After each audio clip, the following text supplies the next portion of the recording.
Live from the headquarters of Ramsey Solutions, broadcasting from the Pods Moving and Storage Studio, it's the Ramsey Show, where we help people build wealth, do work that they love, and create actual amazing relationships. I am your host today, Ramsey personality Jade Warshaw, and I am joined by my co-host today, Ramsey personality, host of the Rachel Cruz Show, Rachel Cruz. And today we're just taking calls about your life, your money. Maybe there's something going on with your spouse. They don't want to get on board. Maybe your kids are too expensive and they're acting up. Whatever the situation, give us a call today. The number is 888-825-5225. And let's just go straight to the phone lines. We got Brianna in Washington, D.C. What's going on, Brianna? Hi, Jade. Hi, Rachel. How are you guys doing? Doing good. How are you? I'm doing well. I'm excited to be talking to you both today. Awesome. We're excited to talk to you. What's going on? So my question is just about tracking my expenses. I'm a freshly graduated college student who's about to start medical school in just a few months. And for the first time, I will be kind of managing my own expenses. And so just, I guess, your advice on how to go about doing that the smart way. Yeah, it's a great question. Go ahead, Rachel. Well, I was going to just ask, are you going to be making an income while you're in medical school? Are you going to be working on the side, or how do you plan on having money? So I actually have money in my 529 plan. My parents were very generous. Oh, so yeah. I have enough to kind of cover all of my school tuition as well as living expenses. Oh, that's amazing. That's so great. So you'll be living off of that money then, obviously, with all your expenses and everything. Yes, that's correct. Okay, that's great. So have you kind of looked at the amount, and do you know exactly how much you're going to have each month? So not exactly just yet. Our school is going to be giving us in the next few weeks their estimated cost breakdown. Okay. So once you kind of have all the facts, I would for sure start with a budget and really see what you can spend. And then more than that, breaking it down by paycheck in that way to see when you can spend it. Are you using anything for budgeting now, or is it just like you're writing it on paper? No, I just discovered budgeting from listening to you guys. Oh, okay, cool. Well, the budget that we created here at Ramsey Solutions, it's actually my favorite budget. It's the only budget I've ever used that's digital. It's called Every Dollar. And it does everything that you're talking about doing, which is you being able to list out your income and actually put in line items of all the things that you're going to need to spend. And my guess is for you, you can use it in a unique way because this money's coming out of your 529. So some of your purchases can go through here, but probably not everything that you're going to spend money on, correct? Yes, that's correct. Just your school purchases. So you can kind of budget it by the 529 money, and then you could do a separate budget for like your personal money, however you want to separate that, but just make sure that the 529 money is only being spent on those educational expenses. Okay. Yeah, and Brianna, even looking at it as you're starting to list out to prioritize, because that's another big thing about budgeting is to know, hey, what needs to be paid? Like what are needs versus wants, right? And even kind of having that discussion, because I think our world can all merge so quickly that you think some of the things that we think are needs, they really are just wants. And so you're going to want to be able to say, okay, here's the amount of money I have to spend. That's for my personal use. And a lot of that's going to come from your food. It's going to come from housing, gas in your car, transportation, utilities. Like there are the things that we call your four walls that are absolute necessities. So making those a priority first. And then anything under that, mark as a just, take and say, okay, here's everything else I spend money on. And then prioritize that. And that's the great thing about budgeting, Brianna, is like you get to make the budget how you want it. Like what are the things that are important to me that I want money set aside? And I think the key here is just to know that you're being intentional. That's the biggest thing about budgeting. And some people get all freaked out and they're like, oh my gosh, a budget means you can't spend or you can't have any fun. But all it really is you just having a plan for your money to say, hey, here is the income for the month from my 529, from other places that I need, I'm getting money from, and all together, here's the amount of money I have every month to spend, and I'm going to just do it on purpose. And so it's just a great habit to be in. It's going to be rough the first few months, Brianna, so just give yourself some grace. We say 90 days, have the 90-day rule. So the first 3 months, it's going to be kind of wild because you're figuring it out, and that's okay. But I think the key here, I think it's one of the biggest things people miss when it comes to managing money well and building wealth over the long term, being in a habit of just doing things on purpose with your money. It's the budget. It's the one mistake people make is that they don't live on a budget because you end up spending so much more than you realize. So by you, Brianna, creating this habit, not only are you going to just feel in control and feel like, okay, I have a plan. And obviously you're smart. You're going to medical school. Jade and I, we didn't do that. So no. So trust me, you're very smart, very intelligent. And there's going to be this level of power and peace that you have over this part of your life, probably much like your studies, right? I mean, you were probably very disciplined in school to get to where you are. And I tried. Yes, well, absolutely. And so, and it's that same mindset, but applied to this area of your life. And the crazy thing is too, Brianna, as you start to be intentional about this, you'll realize, gosh, I want to be intentional about my relationships. Oh, heck yeah. I want to be intentional about all these other areas of my life. So that's the great thing too, is it kind of just like bleeds throughout all the other areas of your life. And it starts with that budget. So if you hold on the line, Austin will pick up because we'll give you every dollar plus, which means that it attaches to your bank account. So you can drag and drop transactions, because that's another big part about budgeting is tracking and knowing exactly where your money's going. That's right. So we'll give you a year of that for free, Brianna, because like Jade said, it's one of the best tools out there. It is. To help you with budgeting. It is. I love, and Brianna, thanks for the call. That's such a good question. She's starting such a good habit now to start learning how to budget now, start going through that process. And I love the every dollar tool. I think it came out back in like 2015 or 16. And I couldn't wait. I was like, oh, thank God. No more like yellow pad trying to write everything down. But it's really easy to organize your money. I call it custom organization for your money, because that's really what it is. Think about if you go into your closet and everything's just like thrown around on the floor. You're looking for an outfit. You can't find it. You know, you're looking for a shoe. Your stuff gets all dinged up and you're not taking good care of it. But when you put everything in its place, you walk in and you're like, okay, I know where everything is. Everything's taken care of. I know that these belong here. That belongs there. And your money's the same way. When you do your budget and I always say a budget should be detailed. It should be realistic and it should be flexible. And when it's detailed, you go through like what you were saying. And instead of putting like food, right? Yeah. You're like, okay, date night, lunch at work, groceries, and you're being detailed. So you're really seeing where you're spending your money. And then, of course, being realistic, which I think for Brianna is going to be really important. Yeah. Very important.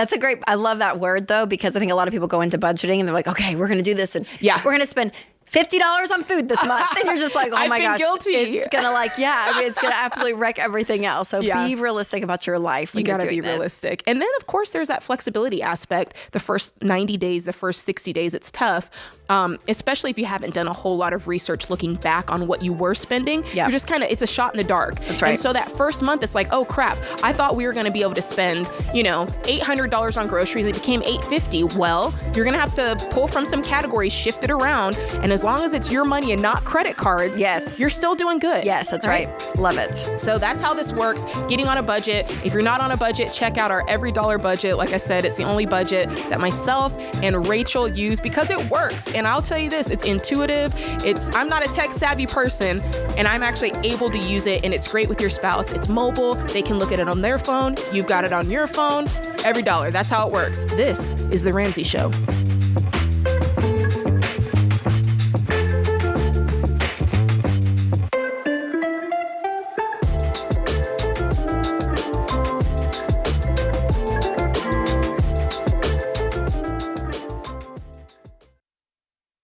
If you're like most people, your home is your most valuable asset. And when you want to make improvements, it can feel like everything costs too much or takes too long. But something as simple as custom window coverings from Blinds.com can completely change your space and add value to your home. We've recommended Blinds.com for over a decade, so you know you can trust them. From blinds, drapes, and shutters to motorized shades, they make it easy and affordable to upgrade your entire home, and their team is ready to help with everything from design consultation to measuring and installation. Plus, there are never any misleading quotes or hidden fees. Everything's backed by their 100% satisfaction guarantee, and shipping is always free. See why Blinds.com is the #1 online retailer of custom window coverings. Go to Blinds.com now and save 45% off selected products. Visit Blinds.com today for more info.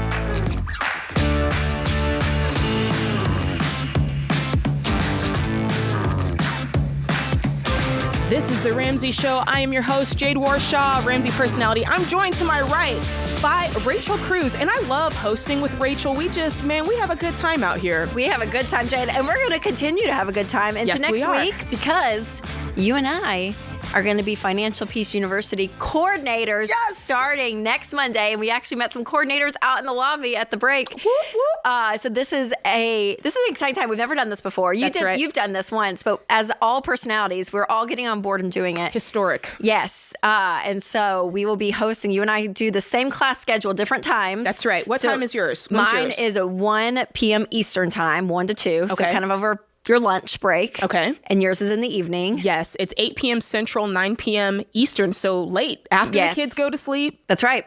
May 8th, right? Both of us? Yeah, we start Monday. So Jade and I are going to be doing it the same schedule, different times. So if you want to sign up for one of our classes and be in a Rachel Cruz coordinated class or a Jade Warshaw coordinated class, depending on your schedule for the day, sign up. I feel like we should, because it's us late. We're coming out of the gate together doing this. So I feel like we should beat all the guys when they do it later this summer. 100%. So listen, we need Jade and I have fun. That is one thing about life. We have fun. Right. Come join our Financial Peace University class because we're going to have fun. We're going to talk about money. We're going to talk about budgets and spending, all the things. Yeah. And help you get peace with your money. So, and can I just add, this is the last class that I did. Yes. The turnaround, the financial turnaround. So we're doing this class, right, in 5 weeks. Yes. You meet 2 times a week. So I think mine is Monday and Wednesday. It's just for an hour. After that 5 weeks was over, the average family had a $10,000 turnaround. Oh, that's amazing. $10,000. Paying off debt, saving money, everything combined. All of it combined. And our class paid off over $1 million. It was $1.4 million. Oh my gosh. Unbelievable. Now there's a lot of folks in the class, but I'm just telling you, it works. It works. This is so important. Please get on board. So where do people need to go to sign up? At financialpeaceuniversity.com, or you can go to ramseysolutions.com. Just head over there or you can go on our Financial Peace. Yes. Yeah. You can go on my link on my Instagram. You can click it. Rachel, same you there. got the same thing. Yep. So it's everywhere. And I think they might even put it on the screens here if we're lucky. But guys, join us. It's going to be great. Get that financial turnaround. Be our guest. Okay. I'm not going to start singing. You should. Disney songs, but I am, guys, going to talk to you about something. Rachel, okay, we're talking about budgeting. We're talking about spending money. We're talking about financial peace. And this article came through about buy now, pay later. And I have to tell you guys, buy now, pay later it's probably one of my number one most hated forms of debt because it's so sneaky. And by their own words, they're like, oh, we're better than credit cards because, we don't charge interest right away and it's 4 easy payments. It's that whole thing. And they've infiltrated so sneakily into everything. I mean, it's Amazon, it's food, it's gas, it's pizza delivery. Everything. It's everything. It's everywhere. DoorDash. Any purchase you make, buy now, pay later. The debt option is there. It's crazy. And it's, a lot of folks don't realize how bad it is. But I guarantee you, Rachel, because people use it, for, quote, little things. I'm just going shopping. I'm just going to buy some jeans. And they're happy to show that to the world. Right? Yep. But if I ask somebody, hey, show me all your buy now, pay later accounts, I bet you they would be embarrassed. Yeah. I bet you they'd feel ashamed because they know this is not a good way to spend money. I'm not being a good manager of my money to do this. And, this article says it's less psychologically painful to spend your future money than your present money. And that's true. That's kind of what we see with debt. We know that when folks use debt to buy, that they're spending more. And as a matter of fact, when it comes to buy now, pay later, that's actually the value proposition that they're giving to the merchants. Yes. Because buy now, pay later, of course, takes a cut of everything that you buy.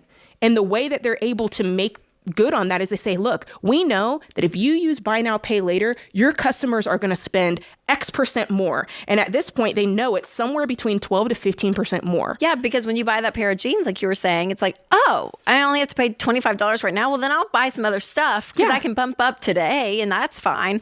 And then I'll worry about everything else later down the line. So it increases so quickly. Yes. Your purchases. And it's like, you just feel okay spending more money. And we know that it causes what they call debt stacking because each time you do it, it's a different It's a whole different debt. Yes. Basically, it's not like your credit card where it's like all on one statement. They're separate and they're coming out of your account automatically. Yep. Can you imagine how stressful that is to have 10, 8 of these things popping out of your account month to month, and people wonder why they're broke. Now, here's the thing. I was reading and it said buy now, pay later firms are not disclosing, because a lot of people think there's no interest. It says they're not disclosing the costly hidden fees and the interest rates that can be incurred when someone falls behind on payments.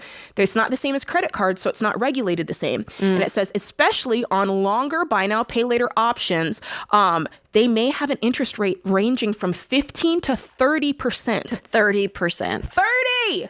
That's higher than a bad credit card. You know what I'm saying? Yes. And here's what really gets me, Rachel. It says many people are getting hit with the double interest because, like I said, these buy now, pay laters, if you use Affirm, Klarna, Afterpay, they're all separate. And they're coming out of their account separately every month, causing all this stress. So folks say, you know what?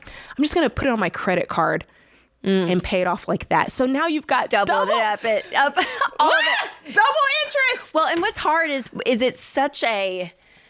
Again, the credit card industry, all of that, like that's been around for so long. It's become, in a sense, right, so normal.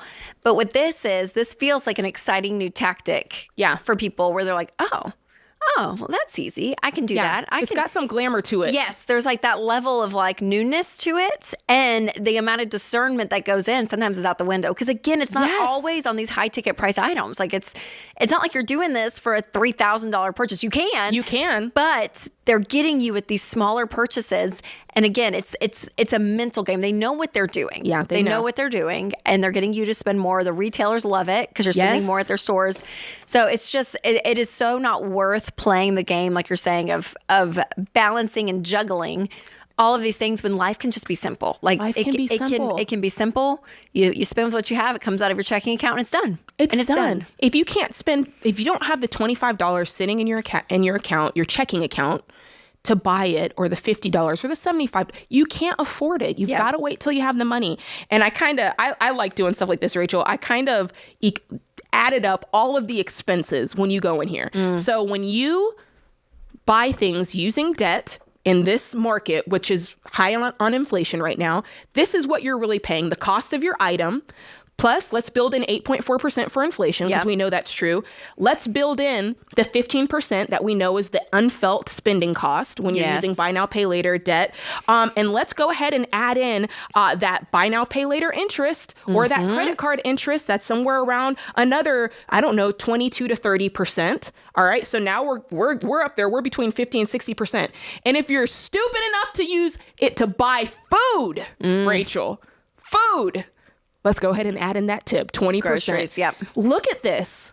We're like up 60, 70% on one purchase. One purchase, how quickly it adds up. And people wonder why they're in debt. They wonder why they're broke. They wonder why they're going paycheck to paycheck. This is it. Yes. And let me just throw something else out there for the businesses. Find some integrity and stop allowing this on your site. I have a buddy, he has a dance business, and they sell a bunch of merchandise and sell a bunch of things on their site, and he doesn't allow it. Yeah. He's like, you're not allowed to use buy now, pay later on my site because I don't believe in it. And business leaders, if you're listening and you don't believe in this, don't offer it. Yeah. Don't let people go into debt on that. My husband's business is the same way. It's commission based, and they tried to say, oh, you can do this in 5 easy payments. Heck no. Yep. Stand up for yourself. Debt is not the way. It's just a headache, man. Just say no to buy now, pay later. And if you're having to do it to pay for your groceries and your food and all that, you guys, it's prioritizing your budget. That's what we're going back to. That's budgeting right. is so key to know so that you're not falling back on these types of products. That is right. Guys, there's a way out of this, and it's called paying cash. There's a reason that we say debt is dumb, cash is king. This is The Ramsey Show.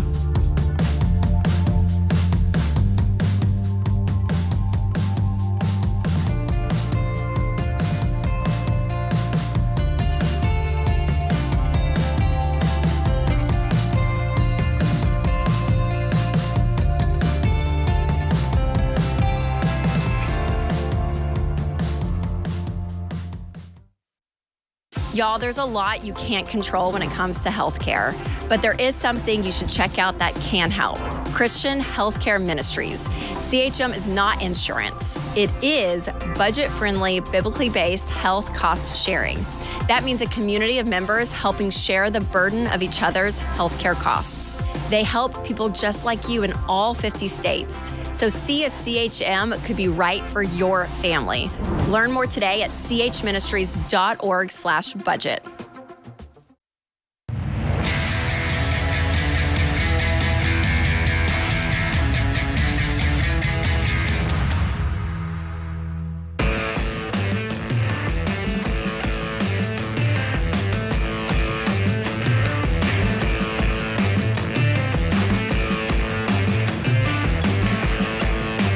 You're listening to The Ramsey Show. I am your host, Ramsey personality, Jade Warshaw, and I am joined by my co-host today, host of The Rachel Cruz Show. I've got Rachel Cruz with me to my right. And guys, we're taking calls all afternoon about your life, what's going on in your financial situation. Maybe you have questions about things you've read on the internet regarding finance or things you've seen on the news or just whatever's going on in your life. Give us a call. The number is 888-825-5225. And on this show, man, we're always talking about things that directly affect you, and we're always filtering it through how we teach money here, which is a series of baby steps. You might hear us talk about baby step 1 or baby step 6. You might hear us talk about things like Financial Peace University. You might hear us use lingo like gazelle intensity or certain things, and you're like, what the heck are they talking about? So here's the thing. If you're a new listener and you want to dive deeper into the Ramsey baby steps, we want you to go to RamseySolutions.com and click the Get Started button. Okay, and what's going to happen here is we're going to help you figure out your best next step for your financial journey based on exactly where you're at today. You're going to get some education, some knowledge. We're going to put you on the right track. So remember, go to RamseySolutions.com and click Get Started. All right, let's go straight to the phone lines. We've got Mark on the line from Los Angeles, California. Hey, Mark, what's going on? I'm headed out your way this evening, Mark, to Los Angeles. Awesome.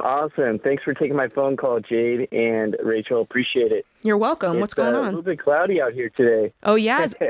Well, I hope the weather holds up for me. Yes, I know. I don't think you'll get the sunshine this week, but appreciate it. Hey, thanks for taking my phone call. I got a question for you. I'm looking to purchase a third vehicle, a fun vehicle, and it's approximately $55,000. And I'm debt-free other than our house, and I'd be paying cash for it. And I really want it. It's a pretty rare car, but I think the thing is, in my heart, I'm a really good saver, and I'm a really good giver, but I don't really spend a whole lot of money. And so I'm just kind of torn on it, and in my mind, I'm like, okay, this would be great, a lot of great family memories of my wife and 3 kids. You're already emotionally attached to it, I see. I know it is. Mark, how much do you make a year? And it's usually around $225. This year's going to probably be around $350. $350. Very good. Good income. And so you said this is going to be your third vehicle? It would be a third vehicle, yeah. Purely just fun. It's a toy, yeah. How much do you already have tied up in your other 2 vehicles, value-wise?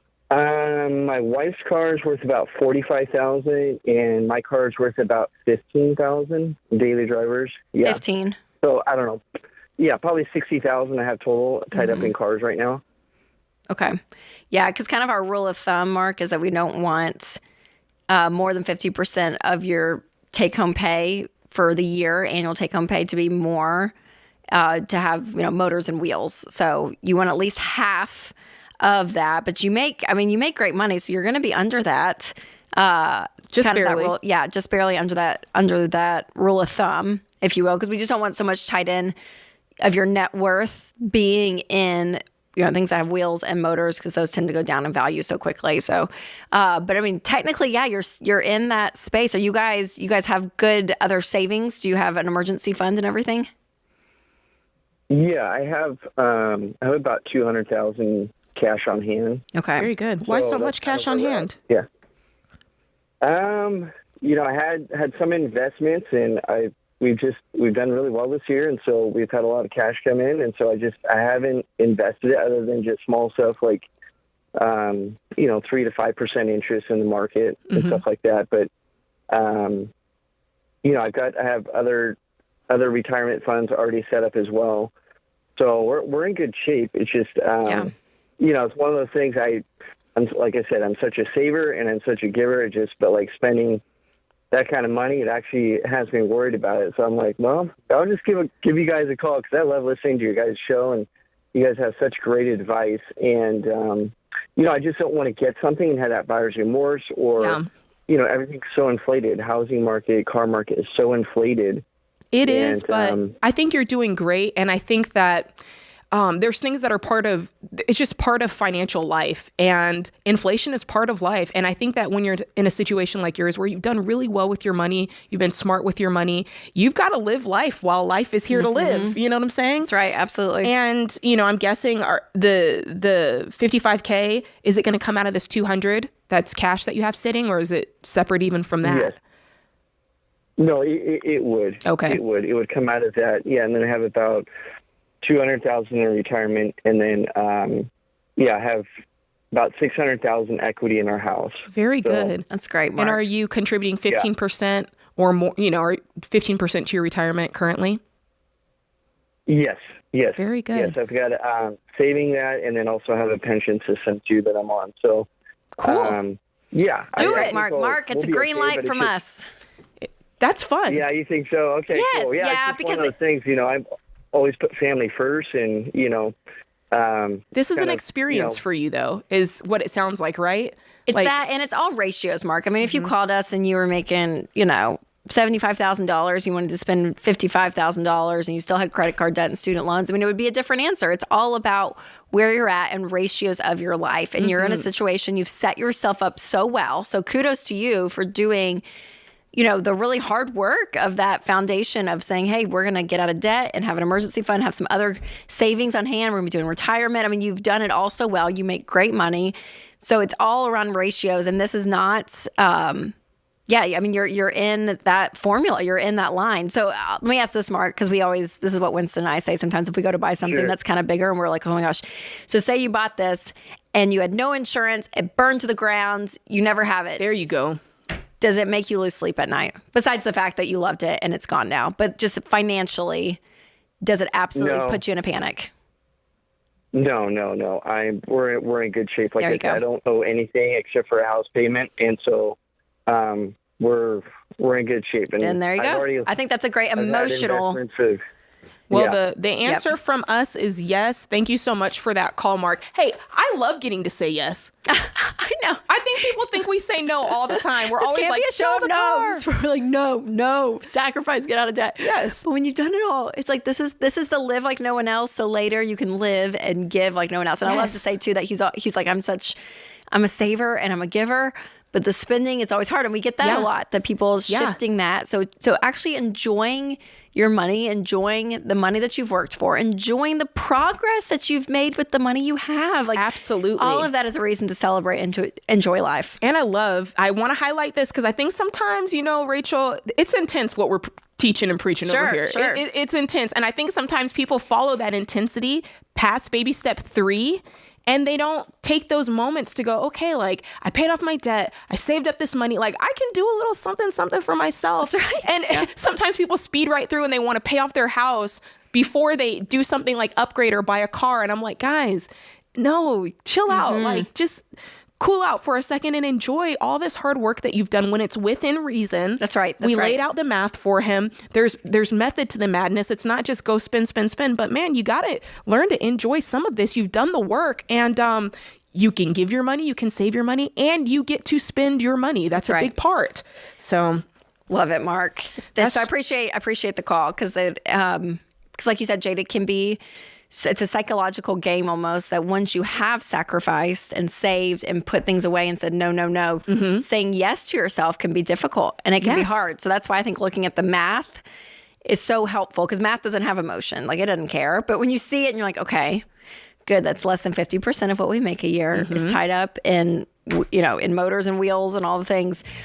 We're in a place that we can do that. Okay, this is smart. This is wise. That's the math. And that's where logic really can come into play when your emotions are all over the place. I love that. Math doesn't have any emotions. I love that. And look, don't let the economy, don't let what's going on in the world when you've done well. Don't let it scare you into not being able to enjoy yourself. Don't let it cripple you with fear. And that goes on each side. You know, whether you're trying to get your money in place while you're trying to do the right thing, it's always the right time to do the right thing. So don't let anything hold you back. Don't let anything scare you.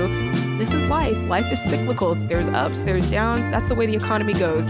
Don't let that scare you. I'm proud of Mark. He gets to buy himself a new car. This is The Ramsey Show.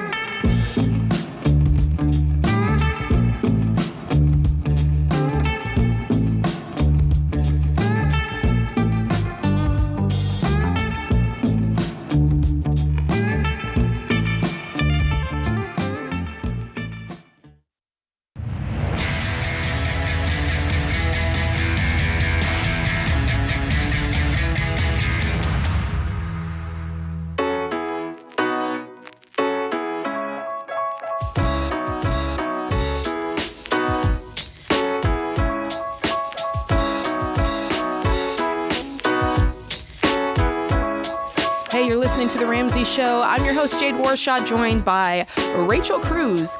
And we're taking calls today. Your life, your money, 888-825-5225 is the number to call. And Rachel, today's a fun day, man. Do you know why? Why, Jade? Lots of fun here. We are giving away Dave's money while he's out. And we love giving away his money. To do that. Does he know that we're giving away his money? It doesn't matter, Jade. We're doing it. We're doing it. All month long, you can enter to win the Ramsey Cash giveaway. It's you can win up to $500 or a $3,000 grand prize. For real, $3,000. That's a lot of money. All you got to do is go to RamseySolutions.com/giveaway and make sure that you enter on a daily basis. You can enter every single day, guys, and you're going to increase those chances of winning when you do. There's no purchase necessary, except you do need to be 18 or older to win. So, you know, don't have your kids out here doing it. It's got to be the adults. And today just keeps getting better because, and I love this, the $10 sale is back. It's here. Not only are we giving away money, but we're knocking down prices as low as $10. Man, Dave, he's gonna feel this in his pocket a little bit. His pocket's probably itching right now. Right now, you can get all the books and tools that you need to learn how to start building wealth, find a career that you love, improve your mental health, and deepen your relationships. So we got Own Your Past, Change Your Future, Baby Steps Millionaires, Total Money Makeover, Know Yourself, Know Your Money, Redefining Anxiety from Purpose to Paycheck. Man, this is crazy. $10 holla. That's what we used to call it. There's so much good stuff in it. Honestly, like a lot. And it's great to buy stuff to give away to other people as well. So that's always a lot of people will load up on the sale because, there's so many good deals and they can give away, spread the love. Changing your life for the cost of a burger and fries. That's it. I know. That's right. That's something. RamseySolutions.com is where you need to go. RamseySolutions.com. And it's time for our question of the day. This is our question of the day that's brought to you by Neighborly, your hub for home services. Neighborly.com is the place to find reliable help for your home from locally owned businesses like AirServe, Dryer and Vent Wizard, Precision Garage Door Service, Window Genie, and more. For your expert help with just about anything that you need, you can visit Neighborly.com. And today's question comes from Cassie in Oklahoma. My husband thinks that we should continue to financially support his adult child through college. However, we can barely make ends meet ourselves each month. We are normally behind on our bills and are in debt with 6 other minor children we're obligated to financially support. Any input would be appreciated. Oh man, Cassie. Yeah, I mean, this is tough because in college, you know, it still feels like they're still under your wing, right? In a sense, as a child. But once they leave home, there's that level of, gosh, what is my obligation as a parent? And I think it's easier said when they're 21 and they're fully an adult, but when they're in that transition of college, you know, it can be a hard one. And so for a lot of students, they have to figure it out. They have to get a job and say, I have to support myself and this is life. And here's what I got to figure out what to do. And others, don't. And their parents are there to be able to help support them. But if you guys, Cassie, if you can barely make ends meet as is with 6 other children living in the home, that has to be your priority. Taking care of your household first and making sure that everyone's okay. And if there is surplus and you guys still want to help your child, who's in school, that's a gift and to be able to do that. But I wouldn't put financial strain to continue that. I would make sure that what you have currently you can support. Because here's the deal too. If you don't take care of your home and make sure that, the bills are paid and you guys are current, if you guys go under, that means everyone else is going under. Yep. So just being careful with that. And let me throw a little salt on this as well. A little salt in the wound. I come from a family, not of 6 kids, but 4 kids. And my parents told Rachel, they told us straight at 18, out. Yeah. They were like, you're on your own. Matter of fact, my parents, when it came to college, they were like, we hope that you're very smart or very good at sports because they're like, we didn't, we didn't have college funds growing up. And no shame in that. We hope that you walk through the baby steps and are able to do what you feel you should do. But there is such a thing as working through college. Yep. And I did it. My brothers and sisters did it. And I did have some scholarships, but I had a job. I was working these hours and I came out just fine. I did not come out going like, man, if only my parents, and so give your kids some credit. Yes, that's right. Kick them out of the nest and see if they fly. I think sometimes in today's culture, people do hang on a little bit too long and there's that failure to launch there. So very, very good. Very good. Let's go to the phone lines. We got Lana in Harrisburg, PA. What's going on, Lana? Hey, I hope you guys are doing great. I just have a question. I am a full-time student and a full-time worker at the same time, and I am trying to pay off my debt as well as try to move out. But the problem is I have no credit history. So how can I do all that plus try to save at the same time? How much debt do you have? So I have $6,000 in school debt at this moment and $5,000 in medical debt. Okay, and that's all the debt. No cars, no nothing like that. And the car that I. Go ahead. Well, I was going to ask you, are you still in school? You are still in school. Yes. Yeah. So the school that I'm actually doing right now is completely paid for through my work, so I don't have to pay a single dime, which is a blessing. Okay. That's great. And how old are you? 23. 23. And when are you done with the schooling? I graduate in October of this year. In October. Okay. So yeah, here in a few months, and you're looking to move out. Are you with your parents? Yeah, I live with my mom in a house, and I pay her rent as well. Okay. And you're looking to move. That's great. Now I would say, a couple of thoughts. Right now you're in school, but once you move out, what do you expect that your income is going to be? So I already asked them during the interview process of what my income would be, like a raise. And they said it would be up to $18 to $19. So right now I make $15.50 roughly. So that would bring it up to $4.50, $5 or less. And you plan on working 40 hours? Yep, I'm still going to be working the 40 hours. Okay. Plus any overtime as well. So what I would do is while you're paying your mom rent, I would keep a very good record of that. Make sure it's like, you're writing your check or you can see that transfer, because when it does come time to move out, if you don't have credit, which I don't recommend getting involved in credit in any way, shape, or form, they are going to want to see that you have been paying, and all of that goes to help you. So make sure you're keeping good record of what you're paying your mom. And then from then on, it's just about creating that plan. We're going to pay off this debt as quickly as possible. It's great that you're not incurring any more student debt or anything like that. So we're just working to pay off this debt, and we're getting on a budget. And once you can kind of see on paper, okay, these are my expenses, this is what it's going to look like for me, start looking in your area and just doing your research to find out what is it going to cost what's it cost in Harrisburg, Pennsylvania for a, 1-bedroom apartment? So I kind of live a little bit south of Harrisburg, like an hour and a half. Okay. So right now I'm looking at a roughly $600 to $800, depending on if I go through an agency or if I go through privately. Okay. Are you, how much are you paying your mom in rent?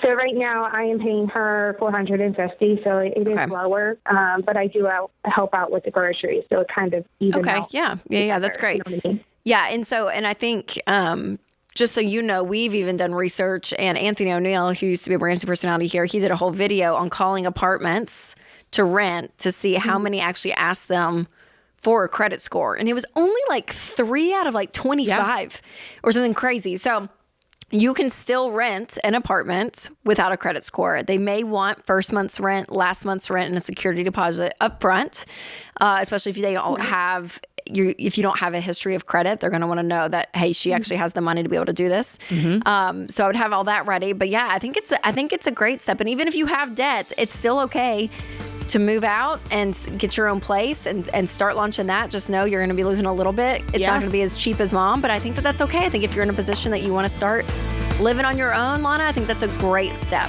Great step. I'm proud of you, Lana, making strides. Love it. Well, that does it for this hour of this show. Be sure to join us next time. And remember, when it comes to changing your life and your money, you can tell me that you won't do it, but please do not tell me that you can't. With God, all things are possible. Hey, it's Rachel Cruz. If you love the show and want a deeper dive on your money journey, we have a weekly newsletter that gives you trending and helpful articles and tips on following the Ramsey way. Just go to RamseySolutions.com today to sign up for our newsletter. Again, that's RamseySolutions.com to sign up for our weekly newsletter.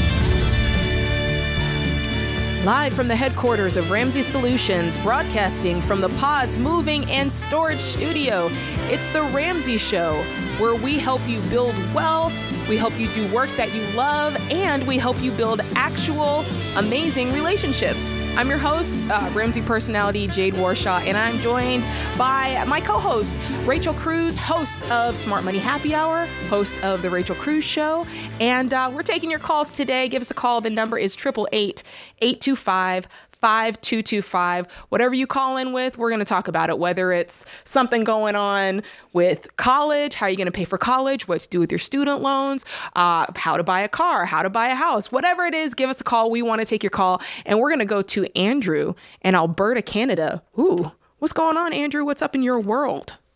Not much. Thank you for taking my call. I really appreciate your time. You're very welcome. So I'll just get, my question's pretty short. Long story short is, my wife and I are both 34. We're on baby steps 4, 5, and 6. We could be on 7. We don't have much of a mortgage left. We have about $108,000. And I really want to pull from our retirement accounts just to finish paying off the house. But my wife's a little bit hesitant. And so I'm just wondering if it's a good idea or if it's not. So all of the time, Andrew, at least here in the States, we do not recommend cashing out retirement because there's fees and penalties before you're 59 and a half. And in Canada, what's the age limit there for pulling retirement? Well, oh man, it depends. I just know because you guys have the Roth IRAs, we have the tax-free savings account. Yeah. So in our tax-frees, they're basically maxed out. So we have about 150 cash. It's in like a GIC that's cashable at 5% for 2 years. And then the other 100 and whatever thousand is all mutual funds. And we're investing about $1,000 a month into our accounts for retirement. Now, are the mutual funds, is it within a tax-free system for specifically retirement, or is that more just overall investing and there would be no penalties except for taxes?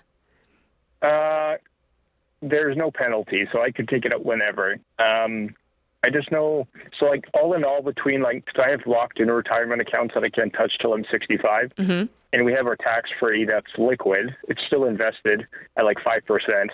But the thing is, so we have close to 300 sitting between all the accounts, and then our emergency funds another 40. Okay. So what's your income? It's varied. It went from about 180 down to 30, and then it went kind of back up to about 120. What do you do? So it's my wife's a nurse. I do water and sewer, but we actually ended up moving overseas for several years, as missionaries. Okay. And so we literally went from 180 back down to 30. And then now we're back working, and so it's up to about 120. Okay. Well, Andrew, you guys make great money. You could pay off the house with just the money you guys earn in 3 years. Absolutely.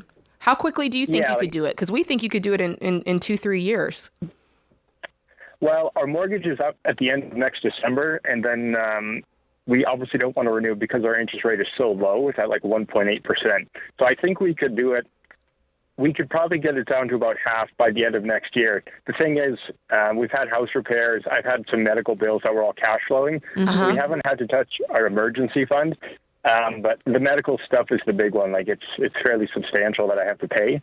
Okay. So that's been, yeah. So you said something, and I just want to clarify for myself and maybe anybody listening.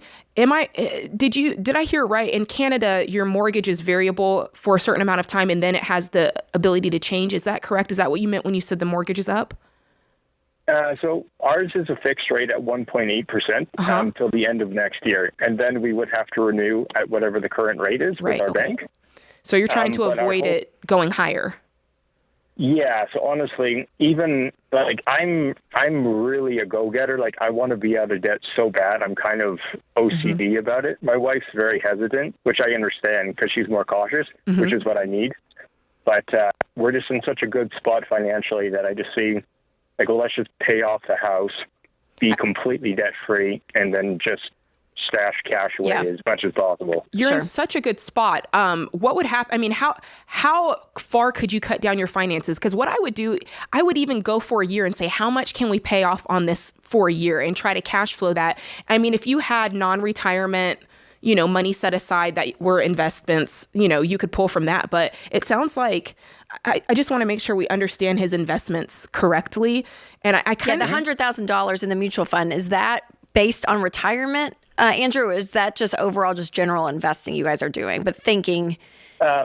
So we have about 110 in locked-in retirement plans that we can't touch till we're 65. That's all mutual funds. Then, yeah. So then in our tax-free, which is like is that like a Roth brokerage? IRAs, okay.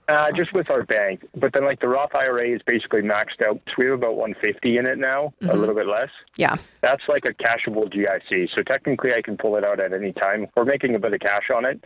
So it's kind of like if we had Roth IRAs and you could pull, you could take out your contribution at any point, as long as you don't touch the growth. Yeah. The thing is, Andrew, if things are earmarked for retirement, we just leave those alone and just say don't cash out for multiple reasons. Number one, making sure you have retirement, which I know you guys will, but also we don't want you hit with taxes and fees and things that are unnecessary to be dinged with versus just letting them grow, right? When you can use your income, which your income is so high, as the tool to go and say, hey, let's use this tool to go and pay everything off. So what I would say, Andrew, is I would do what I could. Because again, you guys, it's $108,000 and you guys make such great money that I'm like, I'm with Jade. I'm like, get as far down as possible. And even if you had to re-sign the mortgage for 6 months, right? That's nothing. It's not going to kill you. So I hesitate taking anything that is earmarked for retirement and is not just general savings. So either way, honestly, Andrew, let's be honest. Either way, you guys are going to be fine. Right. You're going to be fine. If you took a little bit of money out and you're not, and it is earmarked for retirement, but it's different, right, in Canada, that you may not be hit with all of the penalties that you would be here in America. And you guys want to use it, then and pay off that's great. And then continue to max out retirement. You're going to be fine. And then if you guys just said, hey, let's just buckle down for 2 years and use our income and maybe have a little bit of a high interest rate at the end of this and knock it out, you're going to be fine too. So either way, it's fine. And I lean to use your income as the thing that helps you get out of debt than retirement. I would too. And I feel like there's probably a way you like, that... oh no, my wife is winning this argument right now. Basically, yeah, she is. That's totally what she said. I know. That's where I lean. Well, there's probably a way you can increase your income too for a while. I mean, you're both working your jobs. If you were really like as intense as you're saying, maybe there's a way you can both pick up a little bit of extra work and knock this thing out. I'm excited for you guys. It's and Angie, you guys are so young. You really are. You're going to be okay. Either way, you really are. Take a deep breath. Yes. You're going to be good. That's right. Yeah, there's no way to screw this up. I'm excited for them. No matter how you slice it. Yes. 2 years from now, they're not going to have a mortgage. You're killing it. It's awesome. That's what it's all about, guys. This is what we want. We want freedom for you. The things that we're teaching is not to hold you back. It's to push you forward so you can be like my guy Andrew in Alberta, Canada, paying off his mortgage. That's what I'm talking about. That's right. This is The Ramsey Show.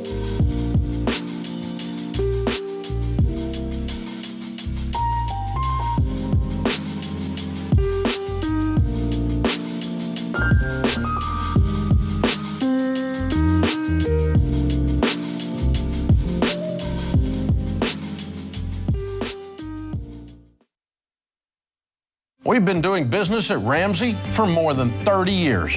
By now, we're a well-oiled machine, but it wasn't always that way. Yes, we've always had a vision, always had determination, and a drive to help people. But what we didn't have was one central place to access all our numbers so that we could get further ahead or quickly see when we needed to pivot. We were always jumping back and forth between different systems and spreadsheets. So when NetSuite by Oracle helped us wrangle our revenue, inventory, expenses, and more into one place, it was a game changer. And NetSuite's #1 cloud financial system can help your business gain the same visibility, because businesses thrive on timely data. And NetSuite's real-time analytics can help your business have immediate access to your numbers daily, so you always know where you stand and you can move quickly. So go to netsuite.com/Ramsey today and set up a free product tour. That's netsuite.com/Ramsey.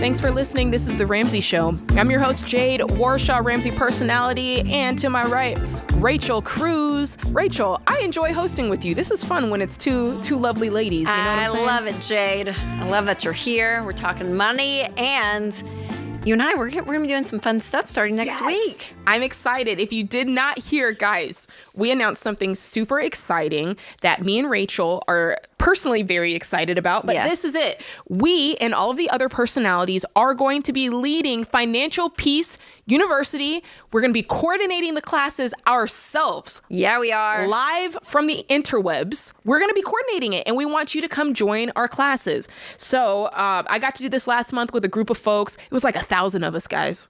Unbelievable. It was amazing. And Rachel and I are the first of the two, ladies first, to be hosting. That's right. And so May 8th. Yep. Your class is in the evening. That's right. 8 Central, 9 Eastern time. And I see. Okay. So in the nights, after kids go down, dinner's done, all of that, you can hop on with Jade, or I'm going to do during the lunch hour. So 1 p.m. Eastern time will be my class, and we're going to do Mondays and Wednesdays. It'll be about 4 weeks. I think we're skipping the week of Memorial Day. That's right. Because there's a lot of things happening there. So it'll bump that down. And if you've never done Financial Peace University, do it, and do it with us. Yes. Sign up. And it's amazing the amount of turnaround that happens with people and their money when they go through Financial Peace University. It's so powerful. Unbelievable. And, it's incredible. So Jade and I are so excited to walk with you guys through it. So it's going to be so fun. So make sure to sign up. If you go to FPU, financialpeaceuniversity.com, and click on a class. Jade and myself, again, we start this coming Monday. So just a few days, a week from today. And we're going to walk through the whole class. And let's be honest, we want to beat the boys. That's right. Let's just be honest They're about doing that. it later this summer. Don't. I mean, no, they'll be great too. But I mean, if you can choose between George and Rachel, come on. I'm way more fun than George. I mean, John. He might be funnier. John versus Jade. Come on now. No, Jade's way more fun. Way more fun. Yeah, it's gonna be great. Saying. Sorry, John. I might hear about that later.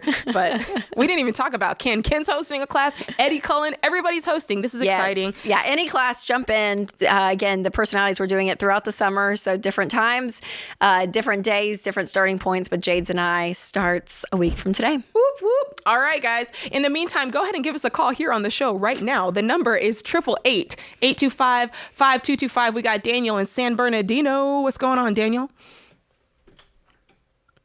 Hi, Jade. How are you? Doing good. How are you? Good. Rachel, thank you. Yes, for the phone. Absolutely. Yeah. How can we help? Well, I have a question. I want to invest on a house. I want to invest on a rental. I have a property here, and I have a piece of land that's about a 1.5 acre lot. I only use half of that, and the other space, it's empty. So I want to set a manufactured home on a lot and rent it out. Is it okay if I ask for a loan for that. It's going to be 50% of the loan because I already have the 50% for the down payment. Okay, how much will the total home be? 220 to 230 at the most. Okay. And how much do you make a year, Daniel? I'll make about 180. 180, okay. Yeah. And no other debt? No. No. And do you have any savings besides the half that you have saved up for this? 40 for my emergency. Okay.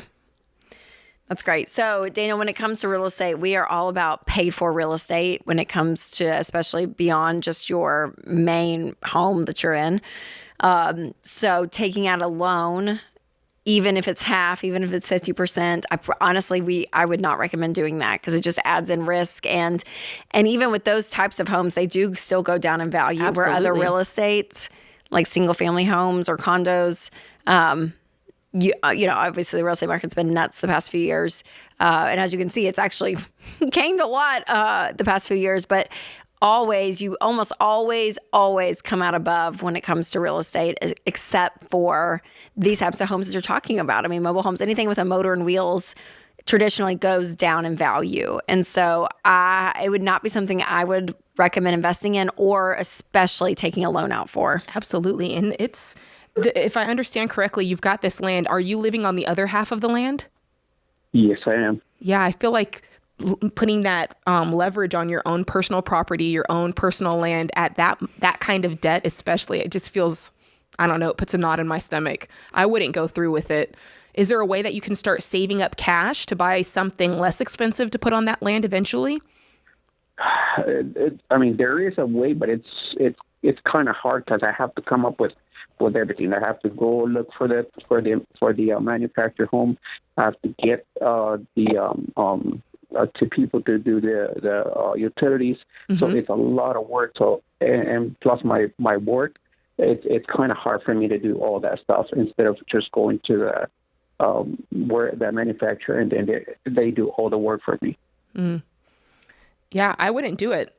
Rachel's telling you, I'm telling you, we would not go into debt to put a mobile home on your property. We just wouldn't do it. Okay. There's no peace in it. I think one route takes longer. Mm-hmm. And it requires more. And sorry, go ahead. No, I was just going to say it requires more sacrifice on the long haul, whereas the other one feels like a quick fix. But at the end of the day, there's a lot more risk attached to it, and there's a lot less peace attached to it. Yeah, and Daniel, I'll be honest too. Being a landlord to someone that is 100 feet away from you also just plays into your quality of life. You know, for some people, it works out totally fine. Other times, that if something breaks or whatever it is, whoever's renting from there is going to be knocking on your door, and you're right there. The proximity of it, honestly, it kind of just sets you up. If you don't need to do this, for some reason, then I don't see a need to. It doesn't fast forward your financial plan fast enough. It's not this like get rich quick kind of thing. There can be a lot of headaches involved from a relational standpoint. And also, if the person doesn't pay, it's like, you're on the fence for the rent and all of it. So, how much rent can you draw from a mobile home?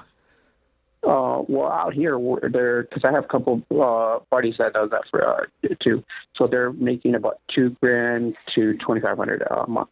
I just think $2,000 a month to take out $230K in loans. That's just, it's going to take you forever to pay that back. You could probably find a way to make more than that and figure out a way to then buy this in cash. Does that make sense? You could go out and side hustle and make $25,000 to $3,000 a month and bring that money in another way and then save up to buy cash. I just don't think it's worth it to go into the debt for it. But, you know, I get it, Rachel. Everybody doesn't see eye to eye with us on that pay cash for real estate. I think for a lot of people, it's a lot of time, and what real estate has become, not always, but what ends up happening, and my husband, this is what he does for a living. So I'm going to try to let's hear it. I'm trying to maybe get him to come on so he can talk about it too. Because I would love that. Because just the headache, this idea that, we're just going to have real estate and rent it out and make a bunch of money.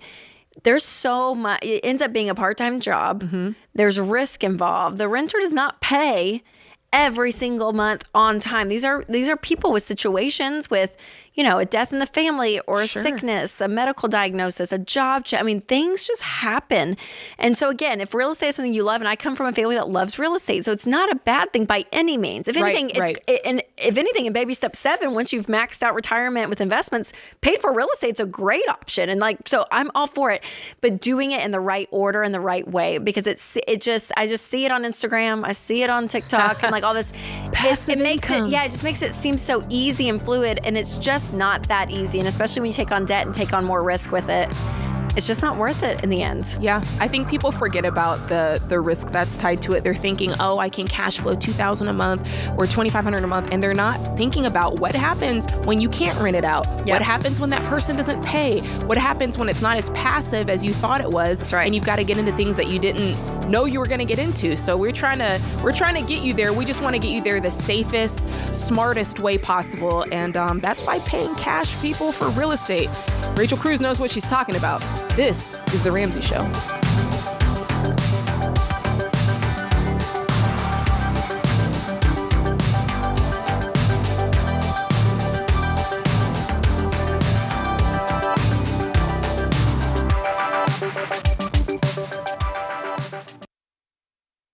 Buying a home is one of the biggest decisions of your life. You need a partner like Churchill Mortgage. Churchill is one of the highest rated lenders in the country, and they're Ramsey trusted because they do what's right for you. Churchill works with you to build a mortgage the Ramsey way, one that doesn't bust your budget, sets you up for financial success, and helps you get out of debt faster. Go to churchillmortgage.com today and get started.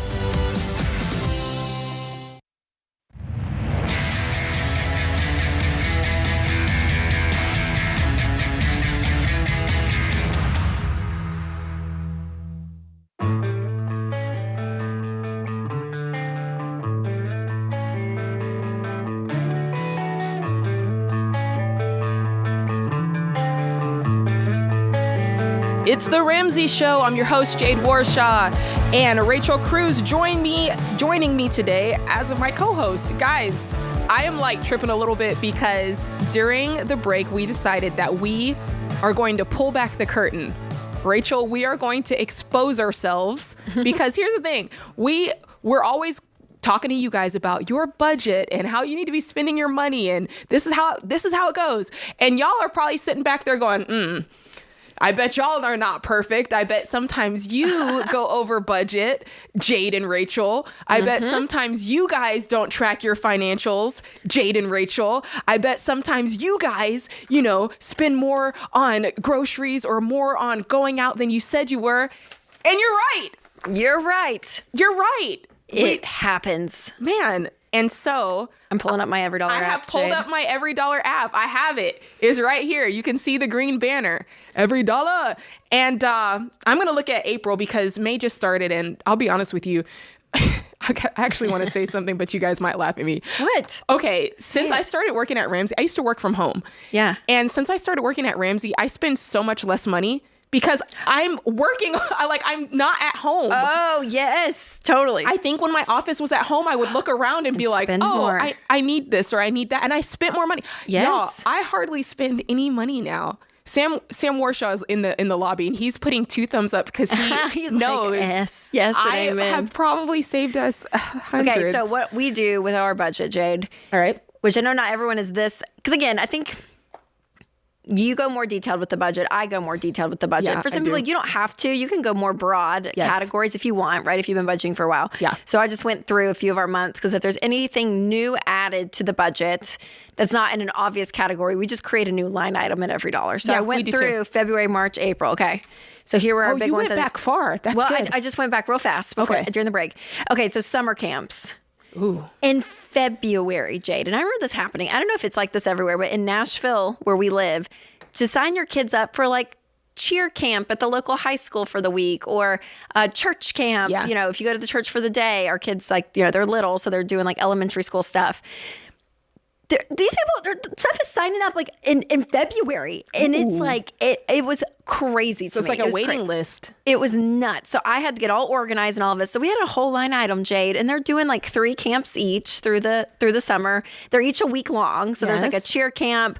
Caroline's doing a little dance camp. They're both doing church camp, and they have swim lessons. Wow, that's good. And all of this came in February. So I had a whole line item with camps that are not cheap. I'm like, which granted, if you have my kid all day for 5 days, I get that I'm going to pay for it. True that. But it's a lot. So summer camps was like one that it cost us way more than I ever thought. And I had to sit there and like redo the budget to get the money for summer camp. So that was February. Yes. Then Winston had some doctor's visits that we weren't expecting. Nothing major, but just some like checkups and that kind of thing. But they all fell in March. So we had a whole line item for doctor's visits. Amelia's birthday is in April, early April, but but we did a skate party. So I had to rent the skate center little birthday thing in March. So That's a lot. that was what I was not expecting in March. I was thinking April birthday, but no, we have to pay for it in March. Oh, good call. Yep. And then this past month, one of our team members, Nicole, hi Nicole, she helps with my social media, is getting married, and I was like, I want to get her a great gift, and so, I figured out kind of how much we could spend, but but I created a whole other line item for Nicole's wedding gift for it. So stuff. I mean, it will just, life happens throughout the month, and things just pop up. Okay, how about you, Jade? What's yours? Okay, so I only looked at April. I don't know why I didn't go back further.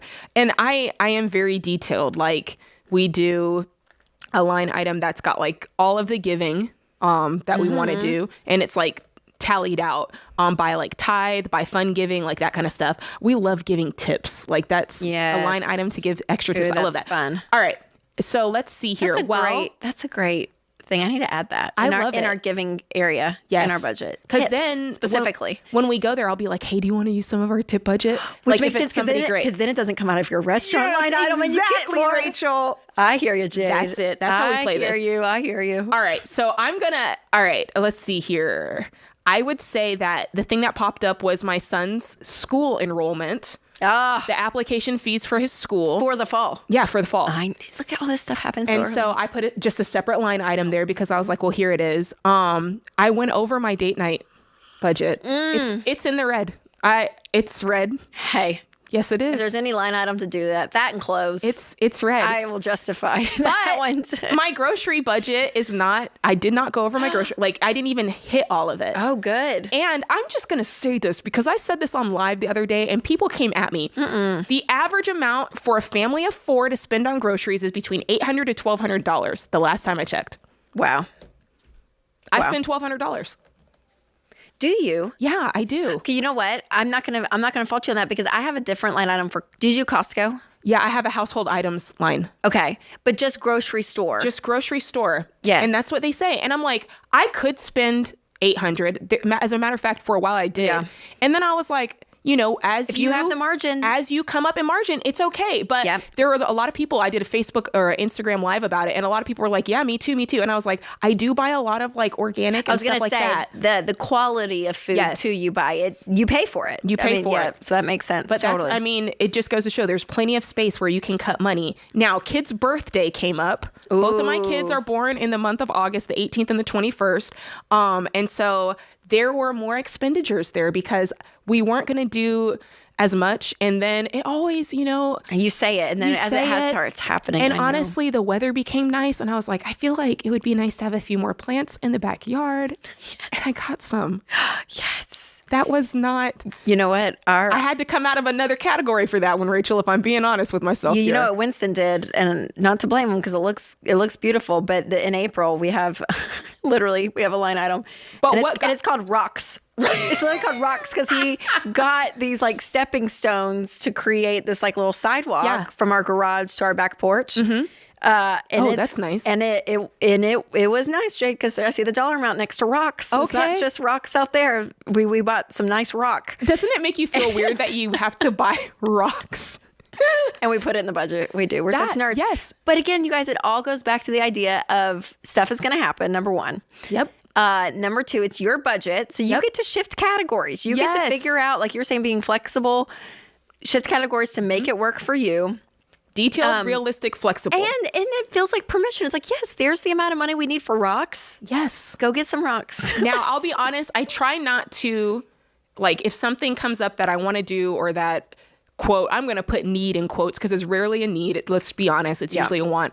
I try to, if I have to, do a little magic work on the budget, I try not to ever pull from like the savings.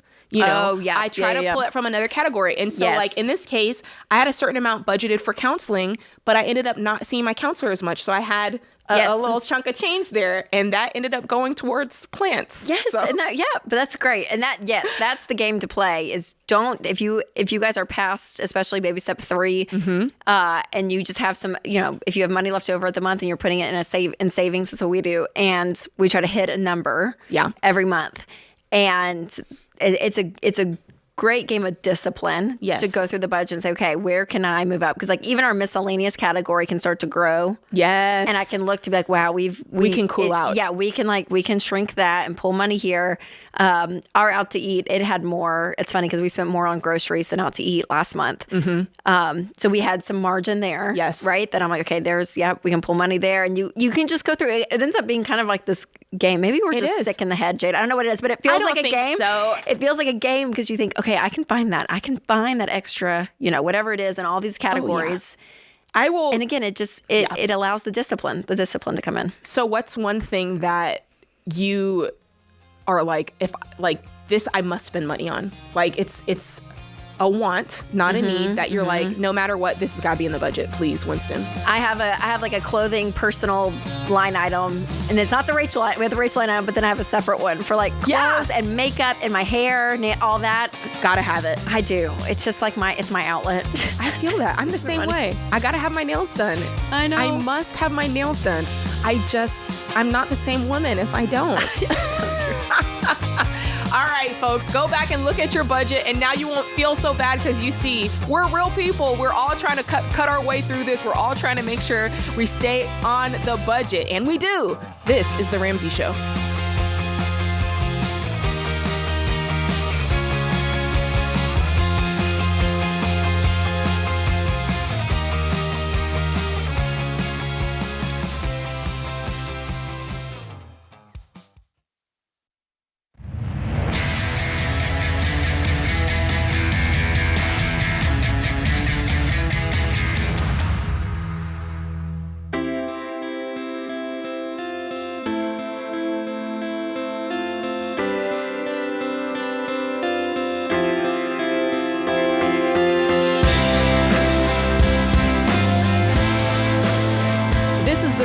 Show. Thanks for listening, guys. I'm your host today, Jade Warshaw, joined by Rachel Cruz.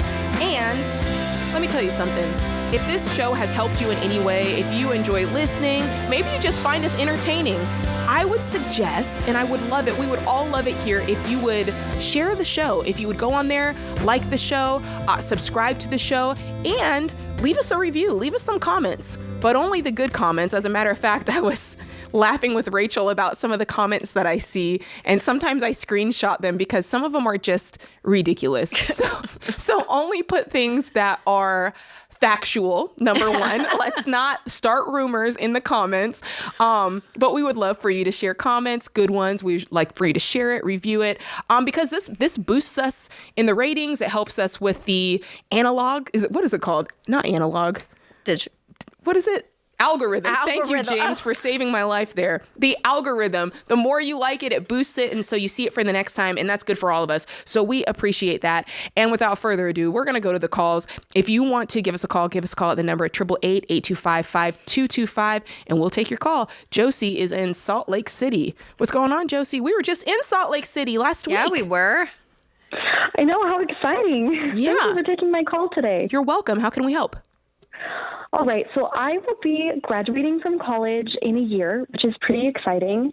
And I just want your opinion on if you think it will be worth it for me to pursue my master's, even though my husband and I are planning on me being a stay-at-home mom in the future.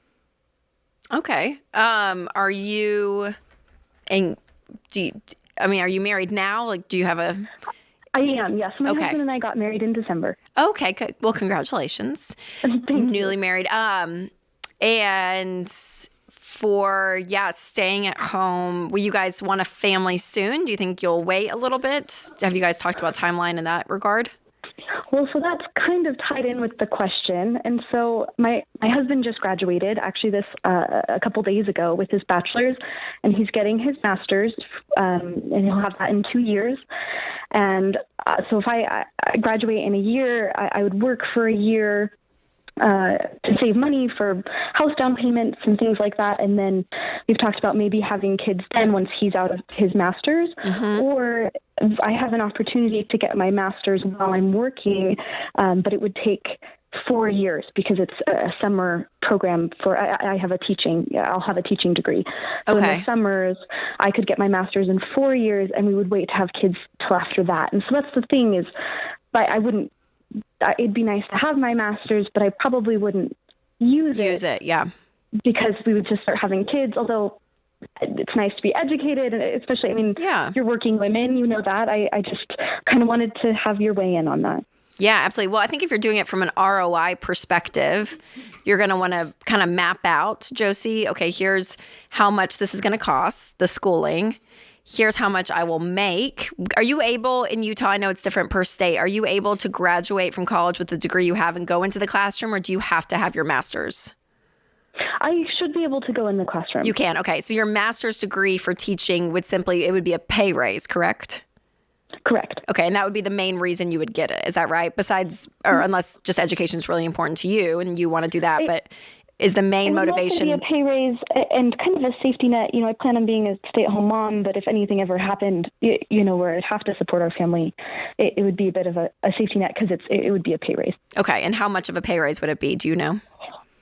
Oh, that's a good question. I'm actually not sure. Okay. Ooh, that's an important one because you want to know what you're getting for what you're paying for. How much is it going to cost for you to get your master's? So I would it would be free. I would have no cost. I would have a scholarship. Oh, okay. Interesting. That's great. That changes my thoughts dramatically, I will say. What about your husband? What's his going to cost? So we're both graduating debt-free. He also has no cost for his master's. We've been able to work hard and have academic scholarships. So the cost is really just the amount of time you'll be able to work full-time? Right. Okay.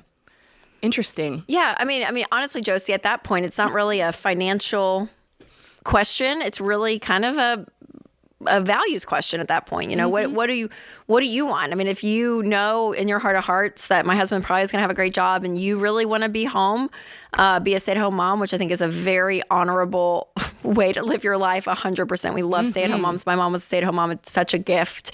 That's probably in my future sooner than later. And I'm good maybe taking a job for a year or two. And if I have, if we get pregnant and we have babies, then I'm going to be home and you won't have a need for a master's. I wouldn't get a master's as a safety net for something in the future that is not happening now, if that makes sense. That is true. Right. So, but again, Josie, on the other end of the coin, if you really do, some people, this is not me, but some people love education. John Deloney's like this, and he's like, I just love learning and school and, higher ed and all of that. And that's something that is just that you just really enjoy, and it's a value to you and a passion for you, and it's free. And you want to take the time and go and get that for yourself, and that feels like a big accomplishment for you. Then I would say go for it. Yeah. But at that point, it really is it's a values question on what you want, Josie, for your future. Yeah, and I'm thinking of two sides of this as well. I'm thinking of if after a certain period of time you're going to want to go back into the workforce, there could be some merit to having this, because I'm thinking once you have kids, you don't have the same amount of time. Sometimes you don't have the same amount of capacity. However, there's the other side of me that's thinking sometimes after you've had kids, you want to do just something for yourself. Yeah. And it's kind of like cool having that waiting for you. Like, okay, like I'm going to pour into myself. I'm going to go. And I'm wondering, will this opportunity to get the master's for free, will it still be there on down the line? Or is this limited time only? I'm not sure, right? Because I don't have an offer waiting, but it's just almost everyone that does this program at my college, it's paid for. They always have scholarships for. They only accept 3 people every year for this opportunity. So I haven't even applied, but there's not many people in my major at this college, and okay, I think I'd have a chance, but maybe maybe that is something I could do down the line. You're giving me lots of things to think about. Well, research it. Advice. I think right at this point, I think you still have a lot of research to do to really be able to funnel out your options and see where each one leads. You know, finding out how much of a pay raise you would get, find out, you know, how likely it is that you actually get this free opportunity, find out how long it would be available after you've gotten your, you know, your initial degree, your grad degree, how long, you know, if it's still going to be there. And, you know, that'll kind of lead you on down the line. As long as you're not going into debt over this, I feel like you've got lots of options. Yeah. And I think a safety net too, Josie, is that you can still go into the classroom without this. Like if it was the only thing blocking you from you know, being able to be in the classroom and teach, I would probably push for you to get it just so that you have the ability to do that job. But if you can do that job still for 2 years and it's something that you've gotten your degree in and that you love, and a master's degree is not stopping you from that, a part of me would say just go on in the classroom and do and work for a few years. And then again, when you guys want to start a family, since you know that's going to be your passion, do that. And then by the time, like Jade is saying, if you ever did want to go back and get your master's, honestly, Josie, from the way I'm going to just predict, I could be totally wrong, but from the way you're talking and how mature you guys are and probably hardworking, you would probably just cash flow it even if the opportunity wasn't there. Yes. In 8, 7, 8, 9, 10, 11 years That's true. Down the line too. So I would be up to probably just go in and just start teaching for a few years until you guys start a family would probably be but again, that's just me, Josie. If John Deloney would probably have a different answer if he was sitting here too, because there's not a right or wrong. There's not a right or wrong when it comes, especially to the financial part of it. It's just really what you want to do. And what do you think, Josie? What are you leaning towards? Oh man, so many things to think about and such great advice. I think maybe I am leaning towards just going into the workforce because I think I was worried that this is the only time I'd have this opportunity, right? But you're saying that that's not the case, and you know, my life doesn't end once I leave college, right? Yes, that's right. That's right. Opportunity. Very cool. Well, thank you so much for the call. That was a good one. I enjoyed That's great, talking Josie. about that. Thanks for calling. Yeah. It's a great question. Very cool. Yet again, I just love the calls, Rachel, when people call in and they're not backed into a corner. Yes. They've got options. And I love that, you know, both of them, they've got this opportunity to get their master's for free. Which is amazing. Because I'm not going into debt for that one. That's amazing. Very, very cool. Well, folks, that does it for this hour of the show. Be sure to join us next time. And I want you to remember this. When it comes to changing your life and your money, you can tell me that you can't do it, but don't tell me that you won't do it. Hey, what's up, guys? It's Jade. Look, if you like what you heard in this episode and want to know more about getting started on the Ramsey baby steps, go to RamseySolutions.com and click the Get Started button. We'll help you figure out the best next step for you based on your specific situation. That's RamseySolutions.com and click Get Started.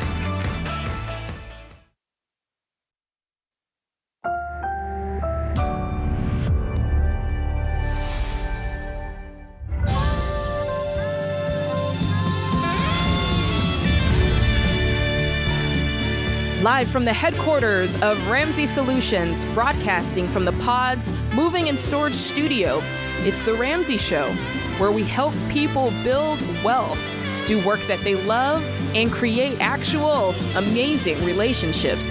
I am your host today, Jade Warshaw, Ramsey personality, and I'm joined by fellow Ramsey personality, Rachel Cruz. And today we're taking calls about your life, your money. Give us a call. The number is 888-825-5225. And with that, let's go straight to the phone lines. We've got Sabrina from Huntington, West Virginia. What's going on, Sabrina? Hello. Hi. I just had a question. Mine is about career changes. I'm currently a teacher. I've been teaching for about 11 years in the public school system, and I'm looking to possibly change careers based on low wages. Honestly, we just got a raise, and then they raised our insurance enough to get rid of our raise, the first raise that we'd had since 1980. Shoot. So I'm looking to see, that's going to really take a hit to our budget, even without, so I just didn't know, if it's at 40 years old, is it a good idea to change careers completely? I basically did that. If that makes you feel any better. I did. I'm not 40 yet, but I'm 39 and I switched careers. I just was like, we're doing something different now. So can it be done? Yes. Is it easy? No. And do you sometimes question yourself? Yes. But I think for you, it starts with figuring out what else that you would want to do. Right. And figuring out what else you're good at. And do you have an idea of what that might be? I'm definitely a service-oriented person. I'm serving kids and families mostly. I've looked at a couple of positions locally that are not really in that field. Well, it's through like the VA Medical Center that I would qualify for, but they're serving a veterans, but it's more clerical work. So, it's something definitely I could change. If I could get one of those positions, that would be something I could see myself doing. But how much of a pay raise would it be, Sabrina? Almost double. Almost double. Ooh. Yeah. Interesting. What does it take to be qualified for that? A lot of them I qualify for just by having I have my master's degree, but some of them are just looking for somebody with a bachelor's degree. And not really any experience. So when I started looking at income, and teachers have never been in it for the income. You hear that cliche, in it for the outcome, not the income. But my budget and my family, it's like I can't keep doing the same thing. Sure. Does it require a move? No. And some of them are actually fully remote. So I would be at home. Oh, wow. So that would even be different as well. My youngest is starting a private school in the fall, and being able, not having to worry about getting him to school and things like that I would be able to do that easier, I think, as well, with a different position. Sure. I do enjoy teaching, and I enjoy the school. I've been at the same school for 11 years, so it's hard to leave those kids, but in the same attitude, it's like. It's so much harder and harder to teach. Yes, totally. Physically, mentally. Yeah, yeah. And what's so, on that side of the coin, I'm like, my kids are in school. My daughter's in the second grade, and every teacher she's had in a public, we're in public school here outside of Nashville, and they're just incredible. Like the teachers are they're such a gift. The service they do, their heart for these kids and all of it. So I hear that in you, Sabrina, on that end. So I want to applaud that and hold teachers with such esteem because they play such a crucial role. But then also in the same breath too, as I'm talking to you, Sabrina, as a whole person, not just a teacher, but as a mom and a wife and, all these other roles that who you are and what you guys need financially to support the kind of life that you want and that even your son starting a private school, all those things come into play of, hey, here are our expenses and here's just the math. Here is the reality of what we're at. And sometimes you have to make those hard decisions. And it's not saying that, that it's right or wrong to leave for the money. But I think there's a point that it's like, I have to support my family. I had a friend, he was a teacher and they had 4 kids, and it was to the point that he was like, I can't, and she was a stay-at-home mom, and she was like, we can't live on this. And so that's the sad reality. And so I think that's probably kind of where you're at, is you're holding both of those, and both can be true, Sabrina. Both can be true, that you loved what you did, but that same service-oriented heart that you have in the classroom can be put in other positions in the marketplace in other ways. That's right. That you can still have that same outcome for you, because that isn't who you are. Obviously, you've done this teaching job for 11 years. So to keep that as part of you, I think will be really important for the health of the outcome and the joy that you have in your next job, is to kind of keep that same spirit about you. I agree. And the other thing about this, Sabrina, is teaching's not going anywhere. So if you transitioned out of it. That's a great point. Yeah. And you transitioned to this clerical work at the VA or whatever that looks like, and you just became empty inside and you're like, I hate this, I've got to go back to teaching. It would still be there waiting. Or maybe you decided, hey, I'm going to do this job for the next decade while my kids are this age and while things are very expensive. And then after this, I'm going to go back to teaching. You've got a lot of options to sort through.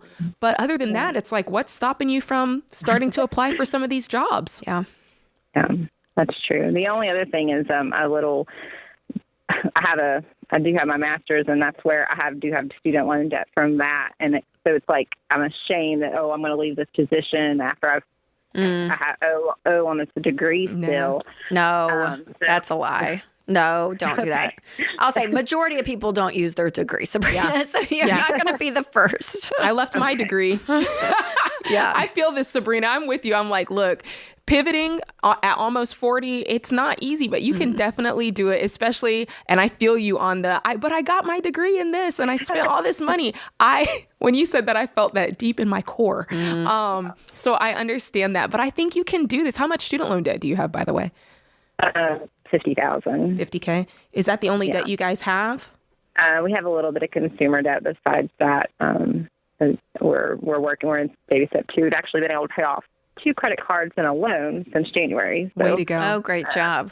We'll be debt-free except the student loans, and we don't have a mortgage either, but we should be debt-free by January. Oh, way to go. If we keep on what we're doing. Yeah. That was another thing is we're using all this money right now to make sure we're paying everything off. So. Yeah, that's great. Yeah. Well, if you ever do step out and take a higher paying job, Sabrina, just the lifestyle creep is real. So make sure you are disciplined with that double the salary. That is true. However, if they're debt free in January and they've got all that income back freed up, I wonder how she would feel about teaching after that point. Because now there's more money available. That's a great point too. Whew, that's a great call, Sabrina. Think that through too. I just threw another little curveball in there at you. But this is it. You can pivot. You can change. You can have an act 2, whatever that means for you. You're capable of more than what you ever imagined. This is The Ramsey Show.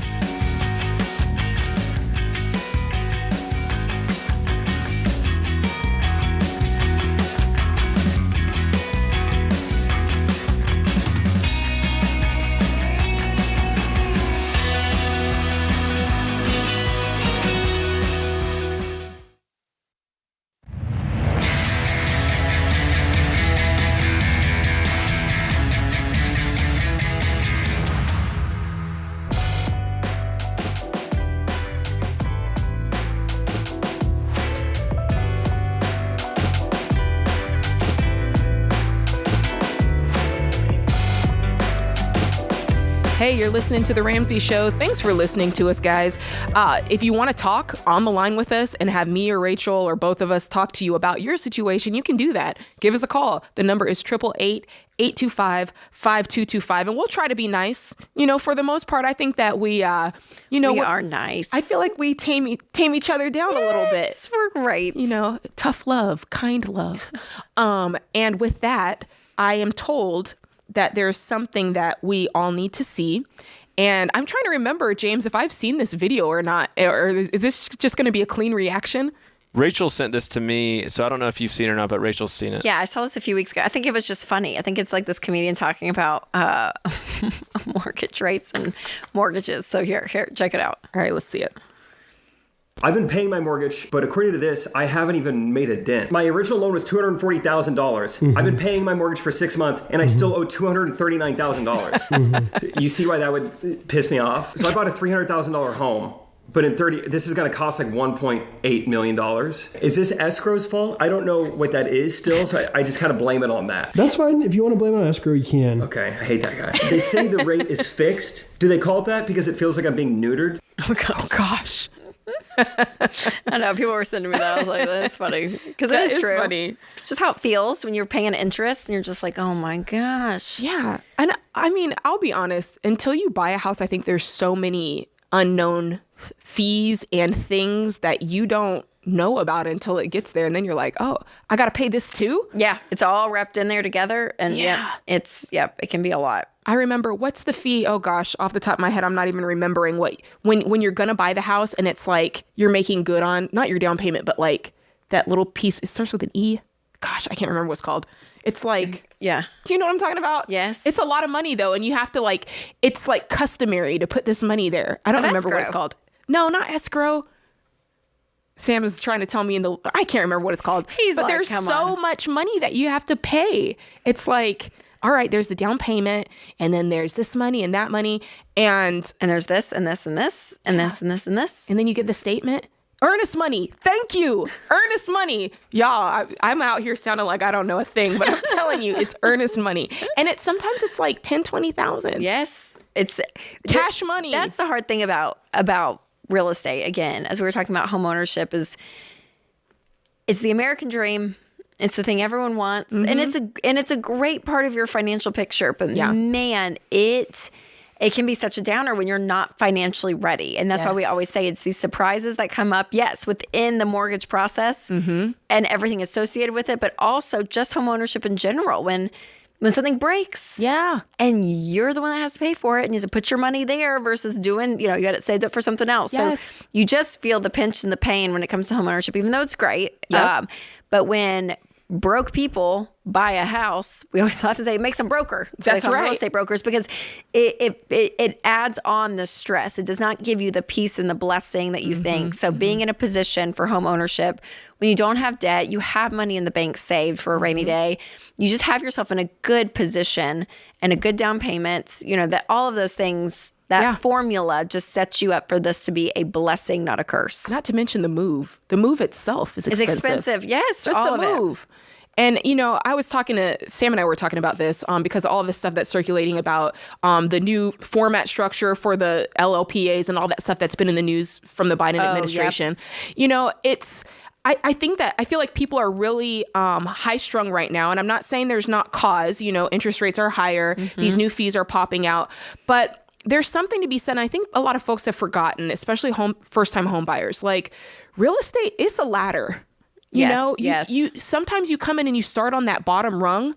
And I really do feel, Rachel, that because of HGTV and social media and all these things, I feel like a lot of times first-time home buyers feel like this pressure, like I can't come in at less than $500,000.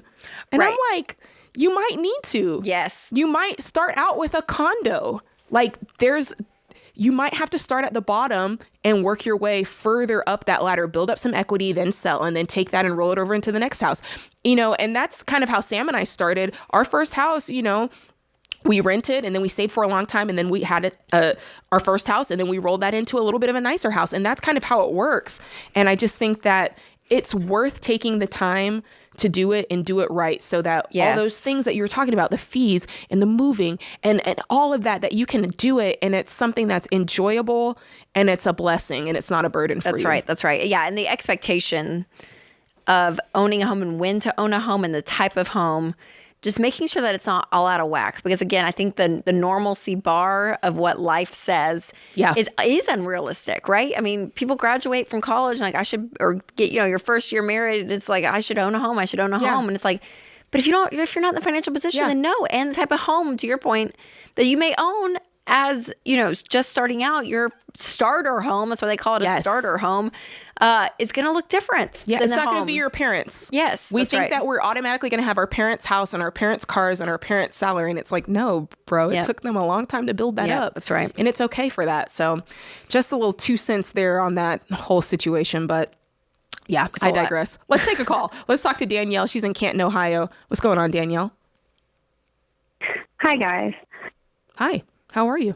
Good. How are you? Doing good. How can we help?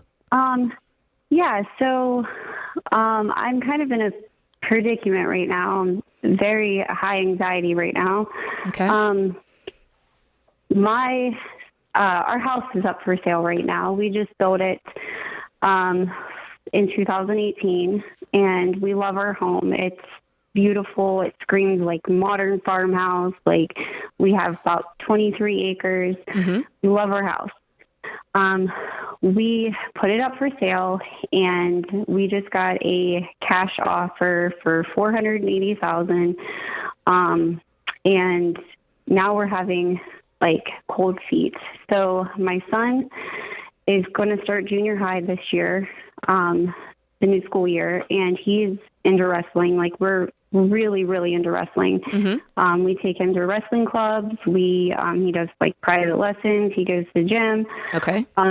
Keep going so we have time to answer you. Okay. So living here is just costing us too much to have him wrestle.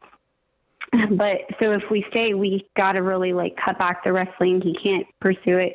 We're thinking about moving to a different school district so he's close to his gym, his club.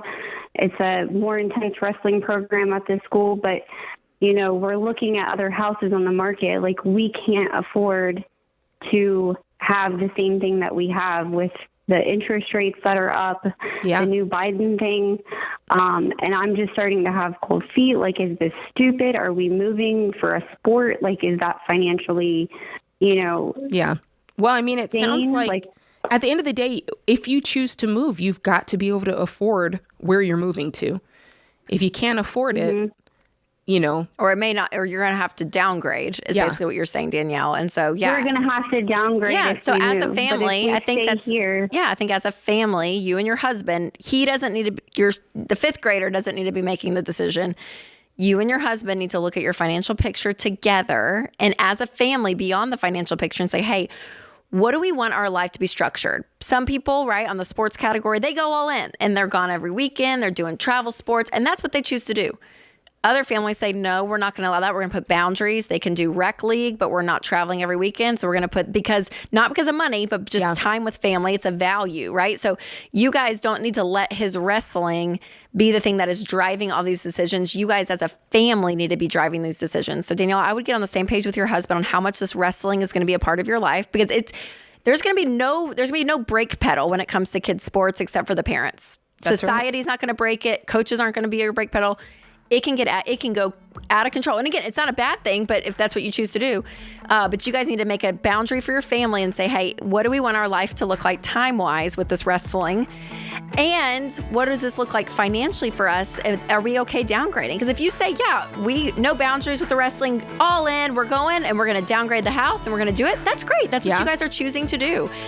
But I don't want you to look up and say, wow, we made a financial decision based on a 6th grade sport that he doesn't even want to do in 2 years. So again, you just need to create a higher level boundary conversation, Danielle. And I would recommend you and your husband do that tonight. This is The Ramsey Show.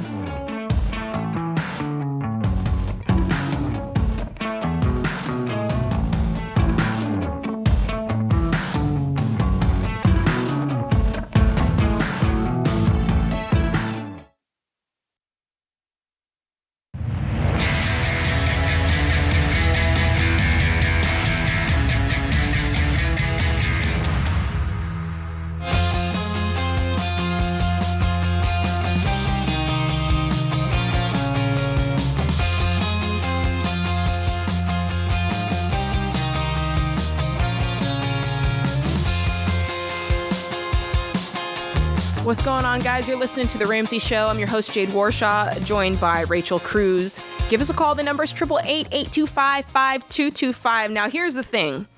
There is some very, very, very weird stuff going on in the labor market, and it is crushing small business owners. They've had to deal with the Great Resignation. They've had to deal with quiet quitting and a lack of skilled workers. It has been absolutely relentless. Now, to put this chaos into perspective, we've got political economist Nicholas Eberstadt, who's found that in recent years, 7 million able-bodied males have left the workforce and have not come back. 7 million? Am I reading? That's crazy. Hold on. I got to say that again. 7 million able-bodied males have left the workforce and haven't come back. That means that y'all are, what are y'all doing? Are you at home? Are you just chilling? Are you sitting on the couch? Maybe the wife has gone back to work or something. I don't know. That's interesting. I want to know more about this. Well, here's our chance. It sounds insane, and it's not okay. This mass exodus of workers is changing what work looks like in America. And I've heard Ken talk about this. It's a lot of folks don't want to do the type of work that's out there, which is interesting. It's yeah. And so it's a huge contributor to the labor shortage, that we find ourselves in today. We need workers, guys. So we're closing out Small Business Week with an event that you cannot miss, because business owners need to know how to make it to the other side of this mess. So this week on Thursday, May 4th, Dave Ramsey is going to be teaming up with Mike Rowe and 5 best-selling authors and experts for our America's Labor Crisis live stream. They'll talk about the state of work in America today, including the facts behind this labor crisis. And they'll give business leaders real solutions to help them deal with the hiring challenges that they're facing. So you do not want to miss this. It's a free live stream. And if you're local, we still have a few seats that are left for you to attend this event in our brand new event center. Hey, that's amazing. So you can register by visiting RamseySolutions.com/labor crisis. That's so interesting, Jada. And I so wonder, I haven't read that yet. And so I'm like, I would be I would be curious. I would want to, I may listen to the live stream to see to see what they talk about, because I'm like, COVID changed a lot. It did. It did. And I think families are changing. You know, what it looks like for the from the 1950s picture of, the wife staying home and, the man goes off to work. Even the family dynamics in America are changing. That is true. And dual incomes is still a huge thing. So I'm like, I wonder is it the type of work? Is it the family dynamic, the way that's changing in America? Is it that, there's that people think that they're above certain jobs, so they won't go and do certain jobs because of that? Is it, I'm like, what I would be so curious where that stat. It also makes you wonder with COVID too. I think there could be a lot of I remember talking briefly to Dave about this, COVID told a lot of people that they weren't essential and that they didn't matter. Yeah. And, maybe you were in a job for however many years and then they told you laid off and they told you don't matter anymore. Yeah. That's not true. Right. But, know, that can mess with your psyche. Right. A great deal. Yeah. Oh, that's so interesting. Isn't that interesting? Fascinating. That'll be a great live stream. You are needed. And I like Mike Rowe. The Dirty Jobs. Dirty Jobs. And it was just so, he's so great. And so I bet there's a level of that, of, certain parts of the workforce, the labor force, that maybe are, more physically strained versus like a typical just office job, right? Like how that's even shifting. But there's so much dignity in those jobs, and we need people to do and that's all what the I'm jobs. Wondering. And what's interesting too, and I'd be wondering what Ken says, I have so many thoughts, where even trade school is starting to grow even more massive. And I think that people are waking up to the idea that, gosh, a college degree, is there really an ROI? Yeah. And spending all this money for a degree for college when I could go and be a plumber and own my own business and make great money doing that. You know what I mean? So the trades, I feel like, are kind of having a comeback. That's true. From things I've read too. So I'm curious how that plays into. There's a lot. There's I'm thinking of another side of it. What? Jade. Now you got me We're thinking, not the because I'm like, experts. We're not on the event. we're just speculating here of all the reasons people might be leaving the workforce. My other thought is during COVID, people could work from home. Yes. And then they got used to working from home. And then it's like, hey, come back. And it's like, wait, I don't want to come back. Oh, yeah. I was able to make the same money from home. What are you going to give me? And if those offices aren't like, we're not raising your pay, we're not doing this. It's like, well, they say goodbye. Do something else. Yes. Oh, that man. You know what? I'm going to go to this. I'm going to go live in person. I'm not going to do the live stream. Jade, I'm going to be there. We have a lot to learn. Let's take a call. Let's go to Brian, I'm sorry, in Minneapolis. I can't say it. You're doing Minneapolis, Minnesota. Help me out, Brian. Good afternoon, ladies. Thanks for taking my call. Absolutely. How can we help? No problem. So a little bit of pretext. We're feeling stuck, me and my wife. We're currently on baby step 2. I'm a full-time IT guy. She is a part-time CNA, or, one step below an RN in the nursing scale. Flip that in terms of schooling. She's a full-time student. I'm half-time. And we're just feeling like every time we get to a point where we can pay a debt off, instead of being able to roll that money in the snowball, we have to put it towards something else. All of our bills are constantly shifting, and we're just feeling like we're kind of stuck in this puddle of never being able to get out of baby step 2. So you're both still in school, whether full-time or part-time. Are you cash flowing that school? No, I am not able to. She is. She's going to community college, but my 4 year that I'm working on my bachelor's, I'm not able to afford to bankroll it. Okay, so we're in baby step 2. Can you go through, kind of list out your debts? Let's go through the whole picture. Let's go through debts and incomes and see what's going on. Sure. So prior to meeting me, she bought a $20,000 brand new off the lot Kia. We have paid for that mistake every day since we got together, but we are down to $2,000 left on that. Okay. I have about $7,000 left in credit cards. She's got about $2,000. All said and done, we're sitting at about $56,000 worth of debt between student loans, her car loan, a couple credit cards, and 2 hospital bills. So $56,000 all rolled into one. Correct. Yep. This is even when you finish your school. So that's pending any other money I have to put on student loans at this point. Okay. So there'll be more student loans when you're done. Correct. Okay. And the reason for the time frame versus bankrolling this is, as Dave has talked about, and everybody else on Ramsey Network, is the fact that the degree I'm going for puts me in a position for federal law enforcement. And unfortunately, there's a time frame on that. If I hit a certain age, I no longer qualify. So that's the sake of the time crunch. Okay. And how much is? And you don't know what the total amount is going to be yet, or do you know? At this point, I would wager about $25,000 more. Okay. To finish this degree. And how much do you guys make? Average income for a month is about $3,600. $3,600 a month. Correct. Okay. And that's not including any side hustle. The side hustle even is kind of all over the place right now. I'm doing Instacart, so I'm trying to make a little bit more money that way, but it varies so much based on availability of orders and all that other stuff. Sure. How much a month, roughly, would you say you make doing that? $300 on a good month. How much? That's probably one of the $300 a month. Can you speak directly into your phone? We're having a hard time hearing you, Brian. Sure. It's $300 a month there, yep. I didn't hear you again. One more time. And then we'll be... $300 a month. $300 a month, okay. Well, yeah, I mean, you guys, you're taking home about $40 a year with $56,000 in debt. So yeah, you probably are feeling it. And feeling stuck. And so something does have to shift. And I don't know if that's her pausing her school, Brian, and going to work full time. I don't know if that's you saying, hey, I know there's a time crunch here, but I'm going to pause for 12 months and come back to the school and go work somewhere full time to get this debt under control. Because, you guys have, more debt than you're making a year. And I know that's not going to be forever because you're going to be out, but you're going to also be having another $25,000 in debt. So yeah, you're not going to make much progress with the current formula you're living on. So something's got to change. And I don't know, again, if that's her pausing school and going in full time, but you probably won't make much progress unless you get your incomes up.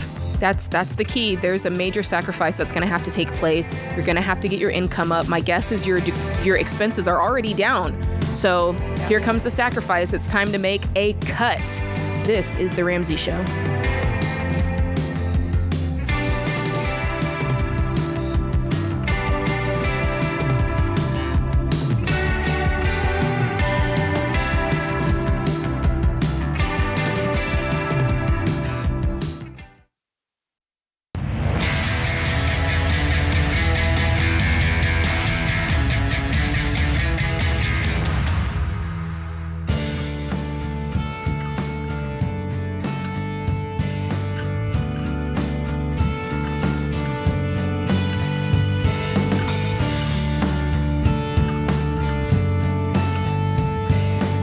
You're listening to The Ramsey Show. Hey, thanks for hanging out with us. I'm your host, Jade Warshaw, joined by my other host right next to me, Rachel Cruz. And man, we're having a good time. We have enjoyed your calls. If you want to call and talk to us, we'll talk about whatever's on your mind, just as long as it has a little something to do with money. It could be careers, it could be relationships, whatever that is. Give us a call. The number is 888-825-5225. We'll talk about your grocery budget, whatever you want to talk about. We're here for that. And before I go much further, thank you, James. Sometimes James talks in my ear. He said, don't forget the scripture. And I won't. I would never forget the Lord, James. The scripture and quote of the day, he says, "Fear not, for I am with you. Be not dismayed, for I am your God. I will strengthen you. I will help you. I will uphold you with my righteous right hand." Isaiah 41:10. Love that. And then we've got this one from Joanna Gaines. I love Joanna Gaines. She says, "Don't quit. Don't give up. The reward is just around the corner. And in times of doubt or times of joy, listen for that still small voice. Know that God has been there from the beginning and he will be there till the end." So good. Oh, Joanna Gaines quote. Well done, guys. That was good. I felt like that was just for us. That was perfect. Love her. Love her. Well, let's see what Corinne is talking about. She's in Kansas City, Missouri. What's going on, Corinne? Hey, thank you so much for taking my call. You're welcome. Thanks for calling in. So my son and I were in a small car accident a few weeks ago, and we are both receiving a small settlement check, and I was curious if it made sense to invest my son's check, and if so, what are my options to invest it to where he could not only use it for college, but trade school, or if he wanted to start his own business, or basically just not pigeonhole him into college, if that makes sense. Yeah, I'm so sorry. Is everyone okay? Yeah, we're good. Okay, gosh. And how much is this settlement going to be? $1,000. $1,000, okay. Are you both receiving money or just your son? We both are. Okay. And is yours $1,000 as well? Yes. Okay. So $2,000. And how old is he? He is 9 months old. Oh, okay. Man, I'm so glad you guys are okay. I know, that's scary. My goodness. I mean, honestly, Corinne, I mean, it's $1,000. So I would, for him, I mean, even just open up just a high yield savings account. I mean, you could just do something just to have the cash on hand. Because I just think for him, you could go down the road of like doing an UTMA, which is a Universal Transfer of Minors Act, which causes you to put a mutual fund or a type of investment in his name. And you could go through all of that if you wanted. For $1,000, I don't know if that'd be worth it. I almost would lean towards just putting it in a high yield savings account for him. And you're doing it not really as like a quote unquote investment, but it's just having that cash available to him, because as he gets older, and I think about it, 16 for a car. Heck yeah. If he wants to use this money later, I mean, it could make money in the market if you wanted to open up a mutual fund stuff. I mean, that's a lot to do, but you could. But you also could just have that cash available for him, something that you could get to easily. And even, I mean, I would even be okay that it's like, if I don't know what would come up for him younger than 16. I mean, a car is the biggest purchase I can think of. But if there's something else that happens that you're like, oh, yeah, we could use that money for him in this way, it's just available to you more. Would you go through opening? I might. Here's where my brain's tracking. I'm thinking two things. I'm thinking if she's thinking about college, but we're not quite to like the 529, or, if she wanted, and she's maybe I don't know what baby step you're on. Let's say you're on baby step 4 and you're already in the habit of investing, or you kind of have a thought for that. You might throw it in a brokerage, or you might throw it somewhere where it's like growing a little bit more than a high yield. Part of me likes an investment because then you can't just pull it out if you hit on hard times or like something pulls up. But then, because ideally my thought is like, I don't know that there's a wrong answer here. I don't know that there is. Because are you familiar with our baby steps, Corinne? I am, yeah. So what baby step are you on? We are on 2, just in a holding pattern. We only have student loans left, and right now they would be theoretically forgiven. And so if they are, cool. And if not, then at that point that decision's made. We have the ability to go ahead and pay them off. Oh, and that's great. Straight into 3. And when you're saying that they're going to be forgiven, is that through the Biden administration, everything that's been going on in the news? Or the public service thing? So if the Biden administration, so if it comes out they're not paying those, then we'll pay them at that time. Yeah, okay. I would go ahead and pay it. If I were you, it's probably not going to happen. I mean, I wouldn't wait on them to become debt-free. So if you have the money, I would go ahead and do that.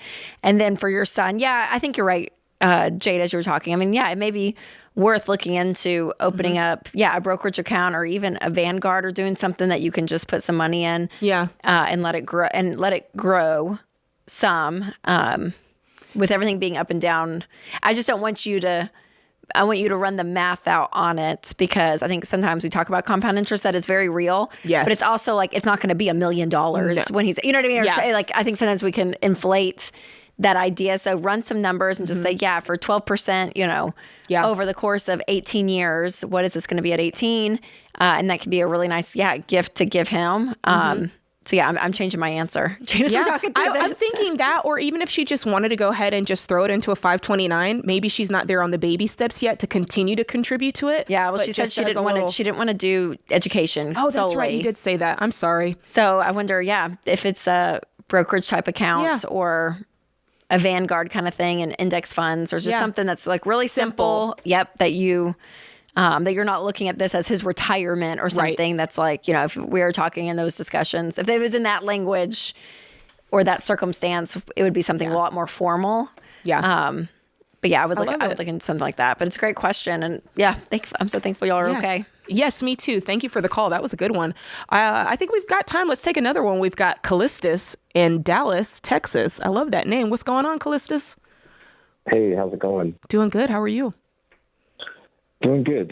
Kind of in a bit of a pickle right now. We bought a house about 6 months ago, and now we're kind of left in a hole, so we're not sure we should stay or if we should move and, rent an apartment for some time before we're able to, pay off some debt, pay some cars off, so that way we're in a better position. So what caused you to be in a pickle? Is it that it's just too much for your monthly budget, or? Yeah. So, long story short, when we bought the house back in November, and, my wife got a real good job, so we were both making real good money. So we decided, you know what, we have about $9,000 worth of credit card debt left over. So let's just buy the house now because of how the market is. Mm-hmm. Never know how the rates can be. And, you know, with people buying up all these homes in Dallas, there may not be any more left over in a couple of years. That's not true. Yeah, we know that now. But we decided to buy the house. And then after we moved, a lot of things took place. I tore my Achilles. My wife lost her job. And now where we had all the income to be able to afford the house, with that, now so what are you paying? What are you paying a month in mortgage? With HOA is $37.50. And what's your current take-home pay that you're taking in between your wife and you combined? Combined right now, it's $94, but we do take out our tithes as well, so it's $83,000 a year. I mean, month. Can you break that down for me monthly real quick? Yes, sure. I just want to see what percentage you're at with this mortgage payment, because we would say we don't want it to be more than 25%. My guess is yours probably is, and that's why you're feeling such a pinch. Mm-hmm. And if that's the case, then we're going to have to find a way to either get your income up, lower your expenses. Only you know, is there a place in your budget that you can start cutting some expenses to get some breathing room until you guys can get your income and back up? Is your wife back in the work? Is she looking for another job? Will she have... Yeah, she's looking for one right now, and I did calculate it right now. A month is $69.16 a month. Okay, is what we have left over. Yeah, you're feeling the pinch. So we've got to get that income up. We've got to get your wife working again. If she's out of the workforce for too long, you might have to consider getting out of this. But in the meantime, you've got to find a way to get that income up because you got to make these payments. Yeah, it'll have to be a quick turn for her to get something.